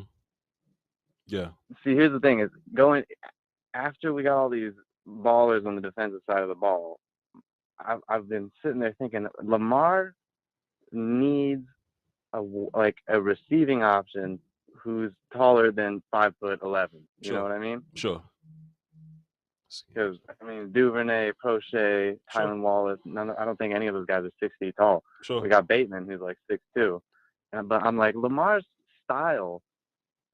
He needs like a taller guy to throw the ball to, and they go get Isaiah Likely, and I know Likely runs like a 4.8 40. Okay, so that's strange, but he's you know like, what? But he's faster in the game though. You know what I'm saying? So yeah, he's 6'4". He's got hands, dude. He catches like a wide receiver. Sure. He's really good at blocking, especially like in action in space, you know. Yeah. So with the Ravens scheme, I feel like they'll line him up out wide and call screens in his direction and get Linderbaum moving over there and throw the ball to JK and let JK do his thing. I mean, it's an interesting pick, man. I like that pick. Yeah, I feel you, man. And look, bro, like y'all are just, I think, you know, you didn't walk in with a plan necessarily, man. I just think y'all just been taking the best guys or just taking guys at the top of y'all board. Jalen Armour Davis is a good player to get in the 4th round. You know what I'm saying? I love that pick, dude. Yeah. Armour Davis will hit people, and he could be great in cover 3. Oh my gosh, man. Yeah. I mean, you know, it is what it is, man. But y'all been doing great. One more thing I wanted to let you do. One more thing I wanted to tell you. Please. Is I heard a caller a couple calls ago talking about wingspan, and there's a dude with 7'1", you know? Yeah. Have you heard of Bam Olaseni? I've seen the name, but I didn't care to watch film on him. Okay, dude. Bam Olaseni. He's like 6'7", 360 pounds, right? What school he go to? Utah, and he shut down Thibodeau. Like, dude, he shut down that dude. Thibodeau. That dude. Okay, so look, I actually use him in my Thibodeau conversation that the Utah kids was like beating the shit out of him. Okay, that's who that dude. He's getting drafted this year. But he has a 7'4" wingspan. He's gonna have the longest wingspan in the NFL as soon as he gets drafted. He need to be fighting. He need to be in the UFC or something. Or something. He's got an 88 3/4 inch wingspan. That motherfucker missed his calling. Hey, look, that motherfucker missed his calling. He up here getting drafted in day 3 and shit when he need to be like trying to choke people out, man. That dude, he need to go box. That dude need to go box somewhere. You kidding me? I think he's like one of the biggest sleepers in the draft, and I do think he'll get drafted. I'm excited to see which team takes him. But yeah, man, that's all I got. I just had to call you after that likely pick. I was like, I got to talk to Voch about this likely pick. Fantastic pick, man. Happy for you. Appreciate you, man. Good call, Drake. Later, dude. Yes, sir. You know what? There's also a part of me that wish there was like this showcase where we could just put dudes in a where like we could just let like Ike Makonu wrestle Daniel Falile. Like not even like not O-line versus D-line, but like just wrestle. I just want to see like y'all just like, get a grappling match in. You know what I mean? It would have been fun. Before we got 2 callers online. Y'all don't go nowhere. Y'all don't go any place. I just want to check on available players real fast. I just want to check on hey, Haskell Garrett's still there. Well, we ain't looking at that. Let's go to edge. Are any what edges are still here? Dominique Robinson from Miami, Ohio, like the player. Isaiah Thomas from Oklahoma. Amari Barno. I'm glad that we're not overrating him because of his 40 time. He used to be playing linebacker or something. So we're out of well, not out of edges, but and we got some solid D tackles left, some solid big boys left. Yeah, we good. We good. Voch Lombardi can't believe we didn't get a receiver. That is strange, Coach. Y'all didn't get a receiver, but y'all drafted great everything else. So I don't know. In my mind, maybe y'all got a plan. Maybe y'all got a plan for receiver. I don't know. Maybe y'all gonna make a move on somebody after the draft. But like y'all like confidently, I'm talking about the Ravens. Shouts out to Coach Evans in the chat box right now. Like y'all confidently didn't draft any receivers. So that's interesting. But everything else been great. So don't worry. Like y'all drafted a punter before y'all drafted a receiver. So that leads me to believe that that y'all, have some idea about what's going on. Maybe there's a guy in the tuck that y'all ain't, that y'all ain't using. Let's see. That's all the available players. So let's go to this list. Cowboys pick is 1, 2, 3, 4 picks away. 3 picks in front of us. All right, cool. If y'all want to call into the show, the numbers on the screen, 202-926-1127, access code 309-104. Let's get back into it. 470. What's up? Who this? What's up, man? It's Ed from Atlanta. Ed from Atlanta. This is your 5th phone, man. What's the problem? Nah, I got a shit ton of them, man. Who you running from? Supposed to be business phone. Drake London, actually. Ed from Atlanta's 5th phone. All right. Go ahead. Ed from Atlanta. What you got for the show? Yeah, what's up, man? I just got done with therapy, and in the South, that means put lead on steel. For sure. So I'm ready to talk about the Falcons now. And Tariq Woolen goes to the Seattle Seahawks. That's a wrap. Of course. That's a wrap. That's a wrap. The Seattle pick. Sure. But go ahead though. You got it. What round is it? It is the 5th round. It's pick 153. Have the Falcons pick? The Falcons, I'll go check for you right now. Yes, the Falcons picked Tyler Algier, running back from BYU. Oh, that's not the running back I wanted, but it's a pick. But yeah, I just want to see what's your grade on the Falcons so far? How do you like our pick so far? I'll go see.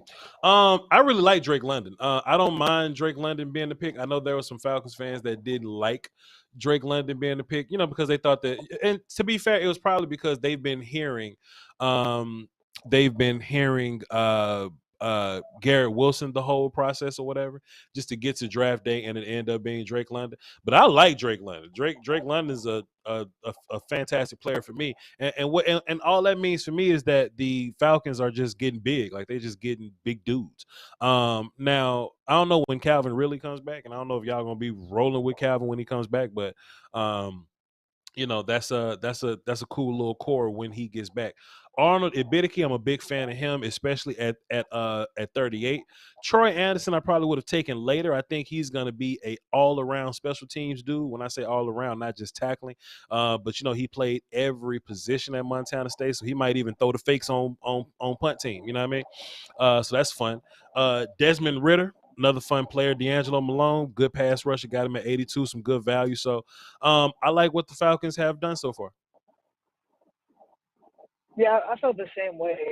One thing that I love about you, Voch, and as I always speak my mind on here, one thing that we've always consistently been right about was Jermaine Johnson. Sure. And I'm pretty sure we both had him going in the 20s somewhere. Sure. It was fantastic to see that teams didn't overrate him as much. And Kyle Hamilton. Hello? Oh my God. Snake? Snake! Oh, there you go. Can you hear me? Okay, go ahead.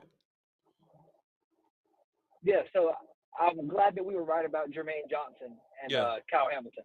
Hey man, this the whole thing about being right. Like when you wrong, they're gonna hold wrong against you for the rest of your life. But you can be right 100 times in that draft cycle. They'll never tell you. I like Jermaine Johnson, man. I just didn't see him as a top 5 guy, as a top 10 guy. But whatever. And the Eagles. And that's why Falcons fans were hurt, by the way. Yeah. Okay, the Eagles traded away from their pick, so the Jaguars on the clock now. Yeah, man. But it's cool though. Shouts out to Jermaine. He went to a situation that's good for him. But yeah, cool player. What else you got? Yeah, I just wanted to get your take also on the Cowboys pick. So when I saw you pick those guys, I was a little confused because you kind of hear best player available thrown around a lot. Yes. And it's interesting whenever you all don't draft the best player available when you've had so much success with CeeDee Lamb and Micah Parsons. So what are your thoughts on the pick so far? I don't think we've drafted any bad players. And that's the bright side. Tyler Smith, Sam Williams, Jalen Tolbert are all good players. I kind of got a problem with the guys that were on the board when we took Salyer and Sam. You know what I'm saying? So, I mean, pardon me, I said Salyer, with Tyler and Sam. So, with the whole Tyler Smith pick, I like the player, but Karlaftis was there. Linderbaum was there. Nakobe Dean fell, so I'm not going to say his name. Devin Lloyd was there. You know what I mean? Like, it was just guys that I liked over Tyler Smith. And I think Tyler Smith was a bit of a reach. I had him as a late second round player. But I liked him more as guard than a tackle or whatever. But that's what I was thinking as well. For sure. But the Cowboys liked him, and the Cowboys weren't the only team that liked him. And if the Cowboys wouldn't have got him, he would have gone the pick right after. I think the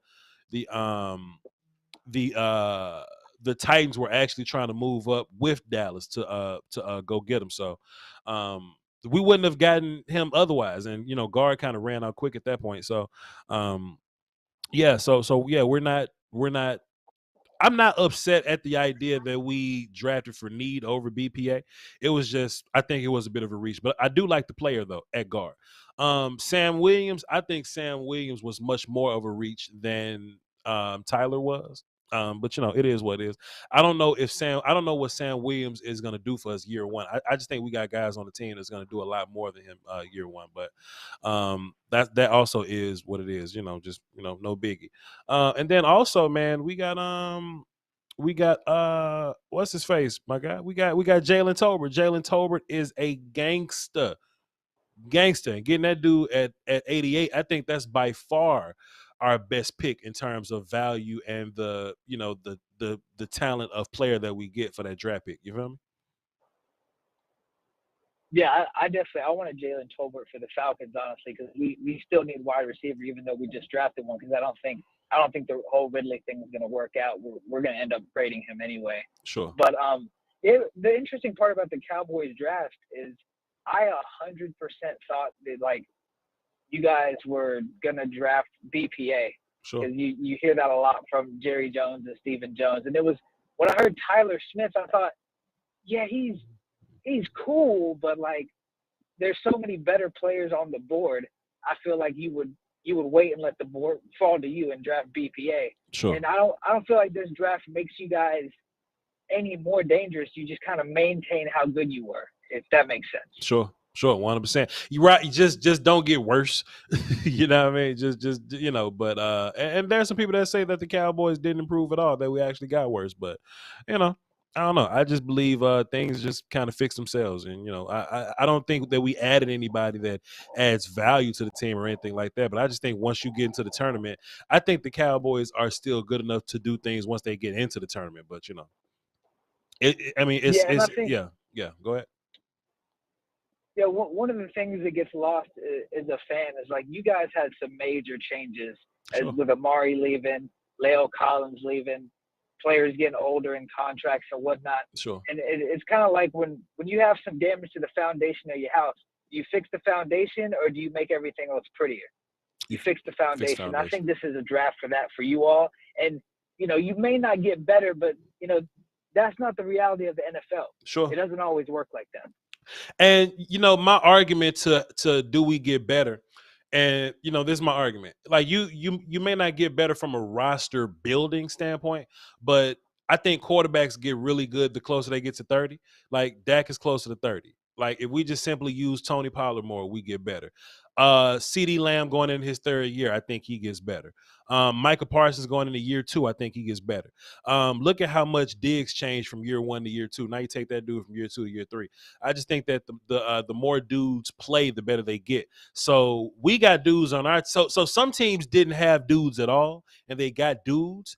We got dudes that got better, and then we're adding some dudes also, and then plus free agency ain't even over. So, we got I think we're fine. I'm not the type to really get too panicky. Terrence Steele, when we was playing our best football, Terrence Steele was starting. So it is what it is. Timeout, Ed. We got a Cowboys pick coming in. I'm gonna go ahead and get you up out of here, man. Good call, bro. Appreciate you. Take it easy now. Yes, sir.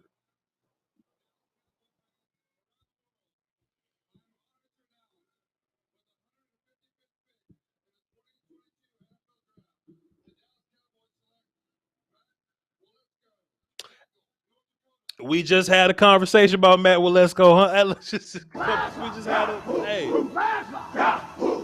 We just had a little talk about Matt Waletzko, and we talk about a huge ass human. I think like 6'8" or something like that. A big ass boy, and he physical as hell. And I mean, we just had a conversation about Matt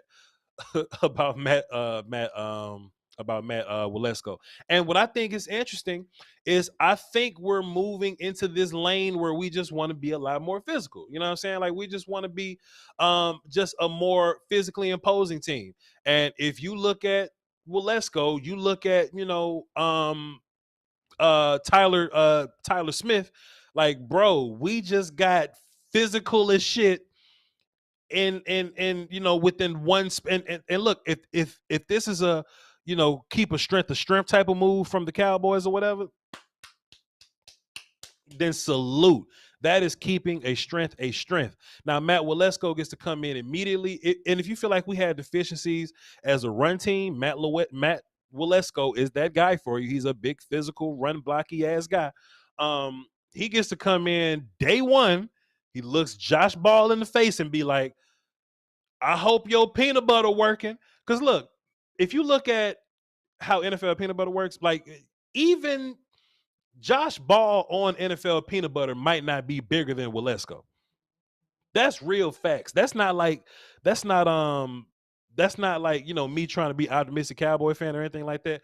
Waletzko walks in with an NFL peanut butter body already physical, already has NFL strength in him. I love the pick. Physicality, man. Straight up and down physicality. Pickle Rick says, oh, please, he ain't gonna play. I don't think Pickle Rick was listening when I said. I think he comes in immediately. And he competes with Josh Ball. Josh Ball don't start. He's so. This is a swing tackle conversation. This is a swing tackle and see what you can give us in the future conversation. Not North Dakota State, but North Dakota. Got you. Yeah, just make sure that everybody's clear on that. But fun player, fun player. I like him. I think that's a good pick from the Cowboys. And to be fair, I really don't have a clue where we go next in the draft, but we'll see. 817, what up? Who this? It's the Brew Dog. Hey, you say Blue Dog? Brew, B-R-E-W. My last name is Brewer. Brew Dog. So, gotcha, my guy. Brew Dog. What you got, Brew Dog? This the Brew Dog from Funky Town, Fort Worth, Texas, where the #1 drafted offensive line player for the Dallas Cowboys is from. How about that? There you go. Love it to pieces. I love it. Big Brew Dog. What you got for the show from Funky Town? From Funky Town, right. Mm-hmm. Well, one of the things I've been thinking about, it's just been a strategy. You know, some people are just let it fall how it falls to you and just pick what you got there. Mm-hmm. And me, I was thinking, look, I wanted George Pickens, and I just didn't believe he was going to make it to the Cowboys in 56. Sure. And so my strategy was, I'm taking Pickens at 24. Mm-hmm. If I could trade back a couple and get some extra picks, fine. But I'm taking Pickens my first pick. That was my plan. And I know I wanted the guards that everybody loved to, but I just felt like, as we even see now, that there would be some guards later that could do what we wanted them to do, and that's be big and tough up front. Sure. So, but you can't get Pickens, a Pickens player at 56 on. Right. So I wanted Pickens, and then when I looked up and because I've done 50,000 these doggone mock drafts with different ones, simulators, and so I had Pickens. And when I found out the second round, you had a good nose tackle, which I know the Cowboys don't want to do, but I know we couldn't get big boy from Georgia. But what was the second nose tackle that ran? Travis Jones from UConn. Yeah, we could have got Travis Jones in the second round. Sure. So if I was getting Pickens, Travis Jones, and then I was getting my guard, whether it was Kennard or whomever, Sawyer still on the board. And I was just about to say, man, that's the bad part about it. If you'd have took them dudes in the third round, they was available for you in the fifth. You know what I mean? So that'd have been reaching for us. So yeah. Man, I don't give a dang about what people call it. When the smoke is clear, and I agree. Pickens. You ain't saying nothing wrong. We gonna go play football big time. You ain't saying nothing wrong. Yeah, 100%. I got you. So that's where I was wanting to roll. I was going to tell you that, but somebody beat me to it about Baltimore getting 2 daggum tight ends, and we could have used one of them. So good. But that's how that go. That's how it go, man. And so really, that's all I got, because y'all done talked about pretty much everything else. And I'm not mad at what the Cowboys did. You know, obviously, you know, the problem is everybody's not stupid that are drafting. Mm-hmm. So, you know, if you don't pick somebody here, you know, 31 teams ain't letting it go by. Like when Pickens went two before us. Yep. Something like that. Yep. Man, I was like, dang. Yeah, I know, man. But you know, I thought maybe we could get one of them fifths up and get on up a little further. But they obviously, and I'm okay with the guy we got, I guess, at receiver. But I still don't say is he as good as Pickens in your mind? Jalen Tolbert. Yeah. So like when you say good ass Pickens, like, you know, I think Pickens is super talented or whatnot. But if if you're just talking about a guy that I like, that I think is good, that can come in and play for you day one, then yes, I think Tolbert is a guy like that. Tolbert ain't no scrub, but George Pickens is like different. You know what I'm saying? Yeah, that's what I'm talking about. Yeah. And especially because I'm still mad about Amari Cooper. Yeah. we don't want to talk about that. But how, you know, just imagine if we'd have kept Cooper and traded him at draft time, not told everybody we was mad at him and everything. What could we have gotten between him and Lyle during this time? We hadn't pimped our hand. Hey, man, the world would never know, man. The world would never know, man. And you know what? I don't even want to think about it because I just get upset thinking about it. But I just mind my business and I just act like it didn't happen. You know what I'm saying? Just one day, Amari Cooper just magically just ain't on the team no more, and I'm not gonna ask no other questions. Okay, and then they spread his contract over 3 years. I'm not gonna ask no questions, man. I'm just gonna mind my business. I'm just gonna mind all my right, business. brother. I'm just gonna keep watching the draft, man. That's all I'm gonna do, man. Yeah, I got you. Make you drink. Well, look here, I appreciate everything that you're doing, and keep up the good work, and much success to you. Hey man, appreciate you, my guy. To mean the world to me. I just put you down platinum as a Brew Dog. So Brew Dog from Funky Brew Dog. Appreciate from Funky Town. Yes, sir. Fort Worth, not Dallas. I don't Get even this straight. I don't even know the difference. I'm from Mississippi. I got you, my guy. Appreciate you. Okay, peace. Yes, sir. Matt Waletzko is a fun pick, man. That's a fun pick, bro. I badly want because look, Foots the King got two of his guys, man. Foots got Jake Ferguson and Matt Waletzko. I'm gonna hate saying Waletzko. Just saying it, you know what I mean? Some names just like give you trouble. Waletzko is one of the ones for me. Oh, Foots' phone is ringing.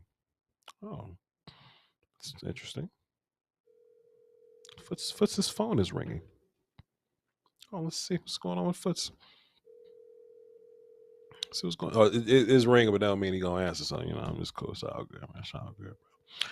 I ain't gonna say nothing to you, man. Foots ain't gonna answer, man. Foots don't love me, though. It's cool. It's cool. Yeah, it's cool. I would imagine Foots would answer the phone for his good old buddy, old pal Voch, but it's cool. Just don't go to voicemail. Just don't go to. It went to voicemail. All right, so we ain't.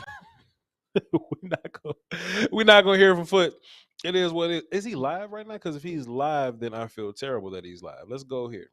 Let's go to YouTube. I know Law Nation is live. Y'all, shouts out to Law. Voch is up here.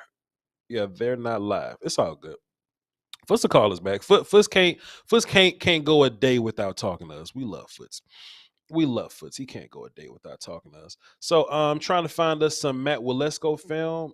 Now he played for North Dakota, so it's gonna be hard to find that obscure ass film. But I think if Voch puts in a little work, I think we can stumble across something spiffy. I think we can stumble across something spiffy, and if not, I don't know. We'll have to cross that road whenever we get there. But let's get back into this. Let's get back into the draft. Let's do a little recap here. Darion Kennard went 145. Michael McFadden went 146. DJ Davidson went 147. Khalil Shakir hurt my heart at 148. Cole Turner 149. Thomas Booker 150. I don't know how the hell some of these dudes coming off the board before Darion Kennard. Otito Ogbonnia just came off the board to the Chargers. Chargers having a good little draft too. Shouts out to them. Tyler Algier. Did y'all know Tyler is a Middle Eastern name? Snoop Connor, a little bit of a power back. Well, he runs with power. Matt Waletzko to the Cowboys. Jerome Ford, Zion McCullum, Tyreek Smith. I didn't think he was going to be the first Ohio State kid or the first of that Ohio State D-line group. I didn't think he was going to be the first one off the board. I thought like Haskell was going to come off first, but you know, edge priority. And there you go. Cowboys come back on the clock in a couple of picks. And chat, I ain't going to lie, man. I know I said we was going to do the whole fifth round, but we might not. We might not. We'll see, though. We'll see what's happening. Let's get into the chat box, see what y'all talking about. If y'all want to call into the show, the number will be on the screen in 2 seconds, I promise. There you go. 202-926-1127, access code 309104. If y'all want to tap in with us, you can feel free. Let's see. We got a super chat. We got a couple super chats. My fault. Prince Neo dropped a deuce and says, this the player that Amari Cooper was traded for? Sir. Going by Owen dropped the 5, it says this draft looking a lot like we're about to run 12 personnel a lot more. Tyler, Jake, and Waletzko are good run blockers for sure. That's kind of what I was saying, man. This seems to be all for the for the improvement of the run game. Foots the King, I haven't reached you at a bad time, have I, sir? Well, I am on the way to the game, but to a game I got the family with me, but I'm so happy about the Waletzko pick. Yeah. Oh my God. Now see, Foots. This is the funny part about it, because I badly want to talk to you, right? Because I know you love Tolbert, Ferguson, and Waletzko. I know all them guys is your guys. So I know you excited about this, Foots. So I don't want to hold you too long from your fan, but just give us a general rundown. I'm gonna let you go. So I'm gonna say this right here, Bob. The Waletzko pick, Dallas Cowboys fans are gonna love him. Yep. Like, he is gonna be your swing guy. I had a 3rd round grade on him, Voch. Sure. His footwork, like, just go watch the Senior Bowl practices. Yep. He was the only one who could stand up to Jermaine Johnson. Yep. He was the only one. And I know once you really get a chance, Bosh, you're doing so many guys. Yep. I know when you really get a chance to really lock in with him, yep. I just believe that you're going to say, wow, like, the power isn't always great. Yep. He's a small school guy. Yep. But when I tell you he can stay in phase as a blocker, yep. you're going to love it, Bosh. I'm serious. Like, you know that O-line stuff. So you're gonna love him. So Foots, I actually watched film on him actually like last week. And he's a long guy, first of all, and like having arm length is like gonna help with his like technique stuff. And I do think that he's more physical than he is powerful. I think that's a real thing. And you know, we're gonna have to work on his pass blocking stuff. But I think that we're just trying to be a more physical team in general, Foots, with Ferguson at tight end, Tyler Smith at guard, and then like Waletzko being swing tackle, future swing tackle guy that's probably gonna play Tyron Smith or whatever. I think that we're trying to be a better run team, and we're trying to just be a lot more physical across the board, Foots. I agree, and I think you can't be mad with that. Even with Ferguson, you know, first team Big Ten, people were saying, "Oh, he can't block." No, he can block. He does enough in the blocking game, and he can still have some room to develop as a passer. He's really a bigger Dalton Schultz. I think he's a good blocker. Yeah, for sure, 100%. Yeah. So to me, you knocked these two picks out the park. Bosh, when are we getting on and really doing some work? Shit, whenever you're ready. Okay. Well, I tell you what, let's lock that in. I gotta get actually to this game. I'm actually sitting in the car talking to you. But I tell you what, Bosh, I'm gonna hang up and I'm gonna listen. And let's lock in after these picks are done tonight. Maybe tonight we can do a recap. I'm not doing nothing tonight, Foots. I'm going to bed, but we can work Monday though. Okay. We can work Monday. Appreciate you, Foots. Man, Foots got me messed up. Look, Foots didn't stream yesterday, and he's off today, and he got the nerve to be like, "Voch, let's work tonight." Hell no.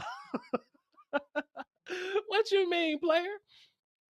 Actually, to be fair, I might do some work with Foots tomorrow. Me and Foots may record a show and get it to Will Steele, and he'll do his thing with it, and we'll drop it on the Voch. Because look, this is the time to work, man. You know, I always believe in like making the schedule and making sure everything makes sense and not overworking the team or whatever. I do believe that. But when it's like boss fight territory, draft is a boss fight. Camp is a boss fight. NFL season is filled with it's Elden Ring ass boss fights. Draft is King Radon of a boss fight. Has anybody played Elden Ring in the chat? It's the draft is King Radon. General Radon, I said King. General Radon. That's what draft is.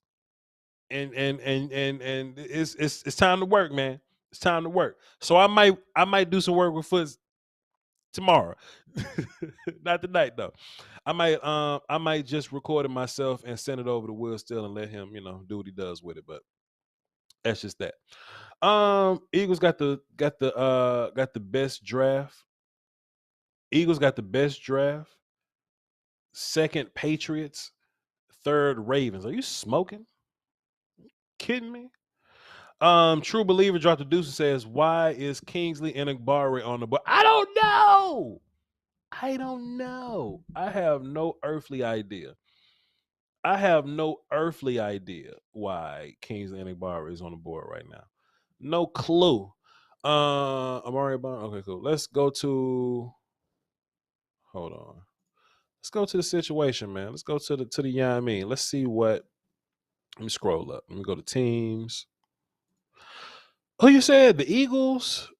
The Eagles are having a good draft. Don't get me mistaken. They're having a fantastic draft. But they only got like 3 guys, like Jordan Davis, Cam Jurgens, and Nakobe Dean. And we're going based on the Davis and Dean pick. I think it was a bit early for Jurgens. That's not my opinion. But the Ravens, let's go see how many picks the Ravens got. Let me check the Patriots first, because apparently something didn't happen since the last time I looked at them. Cole Strange, Tyquan Thornton, Marcus Jones, Jack Jones, Pierre Strong, Bailey Zappi. Patriots are not having a good draft, sir. You ain't got a lot of me. Voch love you. You ain't got a lot of me. We kinfolk. You my loved ones. Y'all ain't got a lot of me. Let's go check on who we say the Ravens. The Ravens got And look, Kyle Hamilton at 14, Tyler Linderbaum at 25, David Ojabo at 45, Travis Jones at 76, Daniel Falile at 110, Jalen Armour Davis 119, Charlie Kolar at 128. Jordan Stout, which is a punter, but you could draft whoever you want if you love him. You've been doing so well, you could take a punter at 130.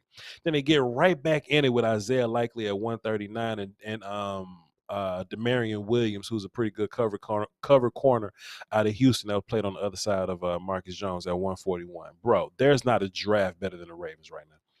It's just simply not. It's just simply not. And for whoever that was that said it, they said the Patriots draft is better. I don't know. Josh Allen got Shakir. Pat Mahomes got Sky Moore. Yep. Aaron Rodgers got Christian Watson. So, yep. Alex says, don't be surprised, don't be shocked that Jurgens ends up better than Linderbaum. It depends. If you are a more physical team, you do things more physically, and you want the more strong physical guy, then sure, I can see that from Jurgens. But Tyler does so much more than that. Like Tyler does everything else.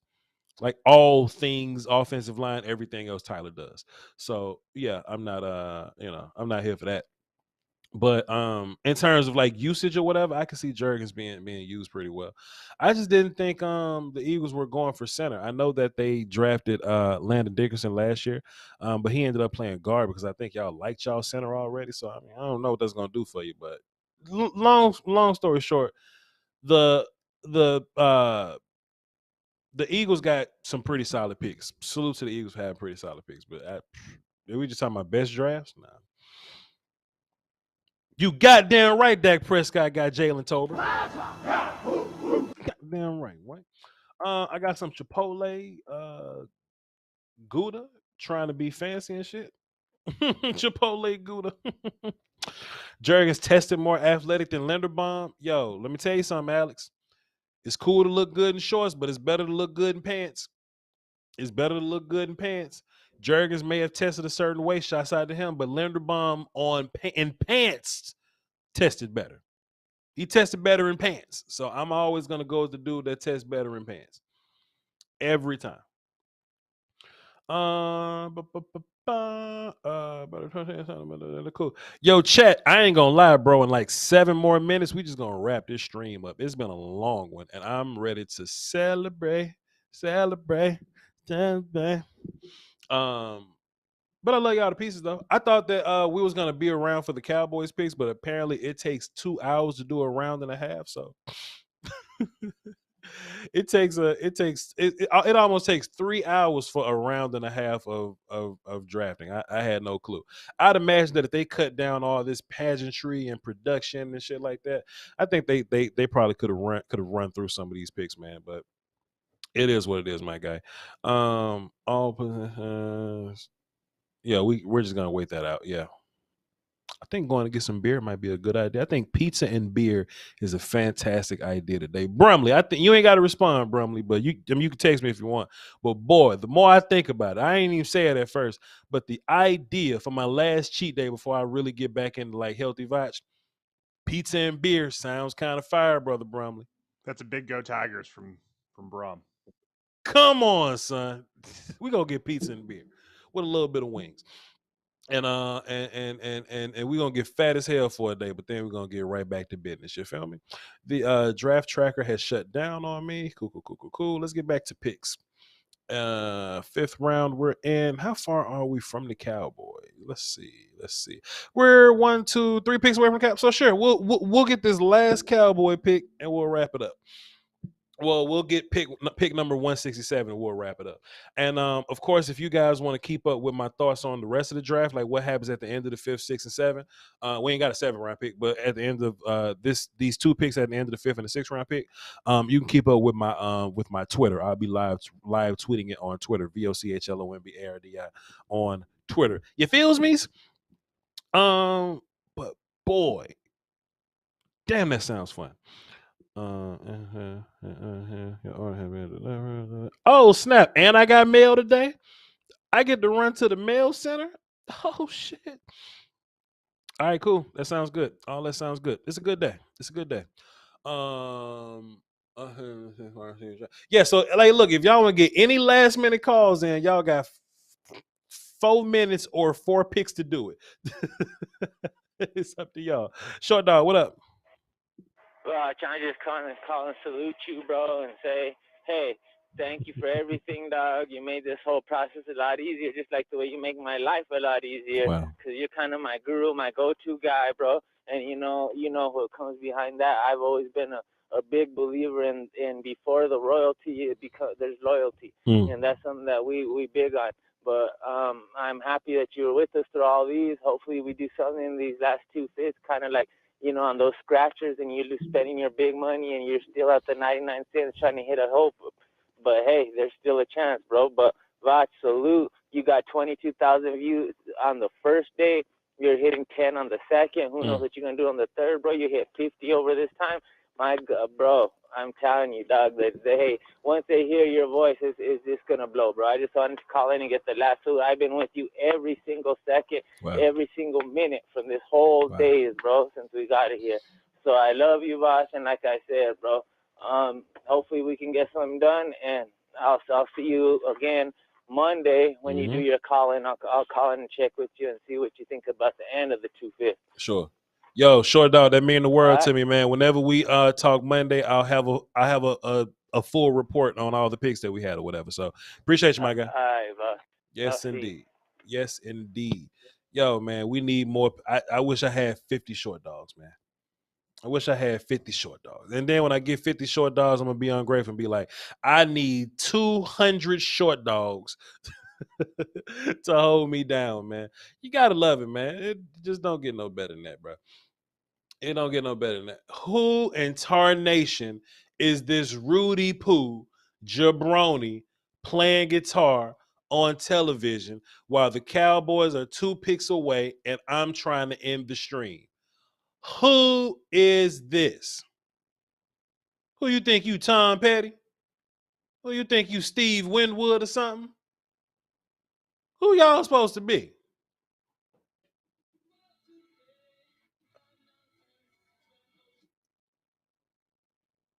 Are we doing this for real?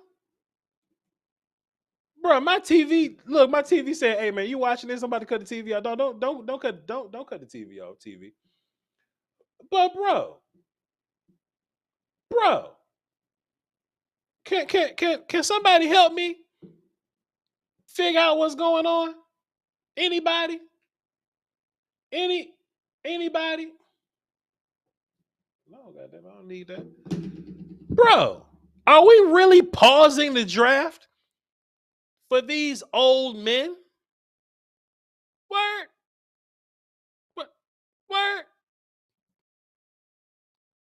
Bro, what are we doing?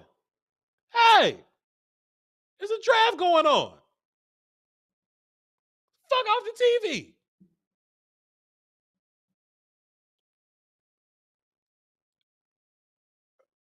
Y'all not gonna announce the pick in a song or nothing. Y'all just gonna just not announce the pick. We're just gonna stop and play music. Are we serious? And look at the drummer. The drummer's loving to be there. The drummer is loving to be there. And they just gonna run the picks out while they just singing and dancing and shit. It says it otomiwa. It says it otomiwa. Whatever the fuck this is. Bro, I'm befuddled. I'm befuddled. Get your ass off the goddamn screen. Look, I say, is this Tom Petty? Tom Petty would never. Phil Collins would, right, Phil? Phil Collins would never. Whatever. All the fucking picks in. Look, I bet the next 7 picks in. All this goddamn waiting we doing. Voch needs a Snickers. Voch is hungry, but I'm getting pizza and beer. Yingling in particular. I like Yingling, dog. Yingling fire as hell, but they only sell that bitch in like 2 places. Let's get Captain Spartan on the phone, man. The pick is in, Cowboys on the clock, and these old men playing guitar. What's up, Captain Spartan? Hey, Voch. My team doesn't pick till like the 6th or 7th round, so I just need some like tackles or some corners that you can possibly know about. Besides like this Josh Jobe, he looks like just like another Alabama corner. Mm-hmm. And then I know Walker, Penn State tackle. He probably ain't gonna fall, but I can hope and dream. Rasheed Walker, yeah, he's falling. I don't know the reason he's falling. So, I have no clue what to make of that. But he's there. He's there for you. And you know, if y'all, who's your team? By the way? Steelers. The We don't got Steelers. till 6 or 7, so we got a long while. Yeah, okay, the Pittsburgh Steelers. Braxton Jones from Southern Utah is a guy that could probably play some tackle for you. TCU got I don't know how to pronounce his name, but I call him Eze. It's Eze. He's a guy that can play tackle for you, but they're the last few tackles that I feel relatively good about. The other Ohio State tackle that's not Nick Little Brother. He's another dude that can play for you. So you know, there's a couple names there. And in terms of cornerback, Tariq Castro Fields from Penn State is cool. Darion Kendrick isn't my favorite guy, but we're just talking about guys that's available. If y'all like Josh Jobe, I mean, if y'all like longer corners, then Josh Jobe is a guy that can play for you. Sam Webb from little bitty ass Missouri Community College is solid. So there's a couple guys, but guys running out though. Like this is round 5 for a reason, you know. Mm-hmm. All right. Thank you. I just wanted to get the real quick 2 cents in before the Cowboys picking that you end the stream. Yeah. So, hey thank man. you for everything you've done this weekend. Yep. Salute to you. You're a true one. Hey man, appreciate you for tuning in, man. We couldn't have done it without you. If we would have went live Thursday and had 2 views, it wouldn't even would have been no damn Friday show. So appreciate y'all as much as y'all appreciate me. The Bengals pick is in. We're on the clock. Yeah, for sure. And we got the conference has been locked. One last caller. Let's get it in. Michael, what up? What's up, Voch? Cool, so I wanted to address a couple of things. I hate to be a dead horse, but our fan base is tripping. So I want to address the Aiden Hutchinson to Sam Williams comparison. Sure, I hate that on one. Twitter. I hate that one. Yeah. That's just asinine. Sure. And then I want to address the players on the board who we could have got. So as far as the Aiden Hutchinson comparison, I don't know about you, Voch, but I'm a Miami Hurricanes fan. Sure. I'm a Miami Hurricane fan, so I'm used to dealing with cognitive dissonance. But comparing Aiden Hutchinson to Sam Williams is just asinine. Like, I don't get how you get that comparison. Sure. There's a very big difference, and you already know this, between getting a sack because you ran by somebody and getting a sack because you actually created the sack. Pass rush moves. Yep. Right. Secondly, I just wanted to say out Sam Williams' draft grade from a consistent from a majority of other NFL teams. Yep. So he's rated a 3rd and 5th round draft pick. He is rated as a eventual starter. Give me 2 seconds, brother. Wait, Mike. Don't leave. Just give me 2 seconds. Cowboys pick is in. Give me 2 seconds. Yeah, I got you. Deron Bland, DB from Fresno State. Never heard of him. Don't come to me for no answer. I don't know who that is.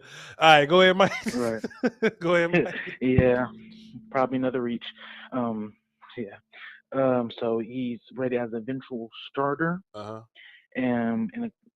And which is below will become a starter in the next 2 years. So this is a 3-year plus project. And that's a consensus amongst NFL teams. Now, we had Nick Bonito on the board. He has a 2nd to 3rd round grade. Right. Sam Williams has a 3rd to 5th round grade. Pro comparison is Vic Beasley. I don't know about you, Voch, but I would really like to have a Vic Beasley on my team. Sure. I think he's athletically similar to Sam Williams. Okay. But I think Nick Bonito is more athletic to him. Sure. I think he makes similar plays to him also, and has a better moveset. Then you have Drake Jackson, who has a 3rd round grade. Sure. He actually has pass rush moves, unlike Sam Williams. He can hit you with a spin. He can hit you with a side swipe. He can hit you with a bull. He can hit you with a rip. He even stutters at the top of rushes, which allows him to really change directions on offensive line. Sure. Then lastly, you have Michael Clements from Texas A&M. Yep. He has a bull rush. He has a spin. He has a rip move. And he had 4 sacks versus LSU, which is the same that Sam Williams had versus SEC talent. Sure. In addition to that, he had a sack versus Bama, which is one more. And it was actually a good sack, unlike Sam Williams' sack where he just ran by a guy. Yeah. So all these players we had on the board. Well, this piece about the hit. Now, right. Drake Jackson would have been a reach. Nick Bonito arguably would have been a reach. Sure. Michael Clemens would have been a reach. But these, in my opinion, are objectively better players than Sam Williams. Yep, I don't hate that. Yep. Yeah, but you know what? Yeah. Sam is a Cowboy now, and I know you're really just like defending yourself in these internet chat boxes, man. I know how it is, bro. But he's our guy now, and we gotta love on him, and hopefully everything works for the best. And I hope Dan Quinn can, whatever it is that Dan saw in him, I hope Dan can, flip it and we'll figure it out. Yes, sir, definitely. Can't wait to watch the film video and see your thoughts. Appreciate you. Fleshed out on them. Appreciate you, my guy. We're definitely gonna have a film session on Sam Williams and Jalen Tolbert. Everybody else pending. We'll see. What topping? I don't know. Appreciate you, Mike. Great call. Yeah, man. So like I said, bro, we wasn't gonna stay for the whole draft. I just wanted to come in, love on y'all for a little bit. Just wanted to tap in and just just tell y'all how thankful I am that the turnout that we have. So everybody, please, in the chat box, in both chat boxes, give yourself a hand, give yourself some flames in the chat, and I'm gonna give you a war call. Appreciate you. It really does mean the world to me that you guys came through to hold it down and support me or whatever, because this was our first big boss fight over at the Volume. It's easy to just kind of show up and just do shows, do streams, and just do content. Like anybody could do that. I do that. Like the day-to-day operation is easy at this point. Is can we nail the boss fights, and that's what we were super obsessive over. You know what I mean? And the numbers have reflected that. You know what I mean? That y'all y'all respect the work that was put in, the extra effort that we put in. Brumley's in New York, so he's an hour ahead of us or whatever, and I'm up here at midnight my time telling Brumley, hey, yo Brum, hang around, man, because I'm putting out a Tyler Smith film session in the morning, so he got to be up at 1 o'clock in the morning to look out for Voch's email and shit like that, man. And we just wanted everything to hit right, man. We wanted day 1, 2, and 3 to hit right, and I think it ended up being fantastic. So for the shows to be not only what I thought they were, but to be better than what I thought they were, doing it for my own platform, and then also doing that on the Volume. I'm eternally grateful for everybody that came through, everybody behind the scenes that helped, all the graphics people. The social media team were just going crazy, bro, just taking little clips and uploading them, and whether it be the Volume on Twitter, the Volume on Instagram, the Volume's YouTube page, the Voch Lombardi page where the highlights go. Please follow all those, like up all the content, engage in all that content. The Voch Lombardi newsletter, I tweeted that out yesterday. Go over there, click that if you want to get updates on my content. Add yourself to that newsletter, man. Just blown away with the result of this weekend. I couldn't be happier. Appreciate y'all. That backdrop is horrible, but I'm grateful, man. I'm grateful. Appreciate you. We go back to regular business starting on Monday. So we'll go back to Monday through Friday at 3 p.m. Central, exclusively on the Volume. We will not have live streams on the Voch Lombardi channel anymore. So if y'all want Voch Lombardi content, come over to the Volume to check it out live. We'll have the clips and things of that nature on the Voch Lombardi channel, but live streams will be on the Volume. The next big boss fight is Cowboys camp, man. We're gonna go to Oxnard. We already got clearance. We already got word that everything is a go. So me and Will Still will be seeing y'all in Oxnard. So if you're gonna be in Oxnard for training camp, engage with us, engage with the Volume, follow the Volume on Twitter, because our content is going to be, so when you see these like training camp videos or whatever, you're probably going to see the Volume tweeting out some videos for training camp. So we need all that interaction, we need all of those views. So I'll be busy training my character, I'll be building my experience points, I'll be grinding to get extra armor and weapons, and the next boss fight we run into is goddamn training camp. We get to Oxnard. Be sure to do all of the algorithm things. You hit the like button, hit the subscribe. You ain't got to hit the bell, because Monday through Friday at 3 p.m. Central, it'll be here. And the Voch Lombardi channel, of course, man. The Voch Lombardi on Twitter, VOCHLOMBARDI. Also twitch.tv/Voch Lombardi. My normal co-host, Will Steele. Check him out on A to Z Dallas on YouTube and Skywalker Steele on Twitter. Go over there and show them some love. And also, you know, and for my homie Brumley, man. Brumley been holding us down. I can't say enough how happy I am at the help, you know, that we got putting this thing together. I've been doing draft streams by my damn self the whole time, you know. But when that work is, you know, spread, you know, just spread between, you know, 3 or 4 people or whatever, it just ends up being a lot better. So that being said, y'all hold it down for the Doski Woski and the Peasky Whiskey. I'm not going to sleep. I'm doing that tomorrow, but I got to get some film ready for y'all. So love y'all to pieces, man. Volume gone.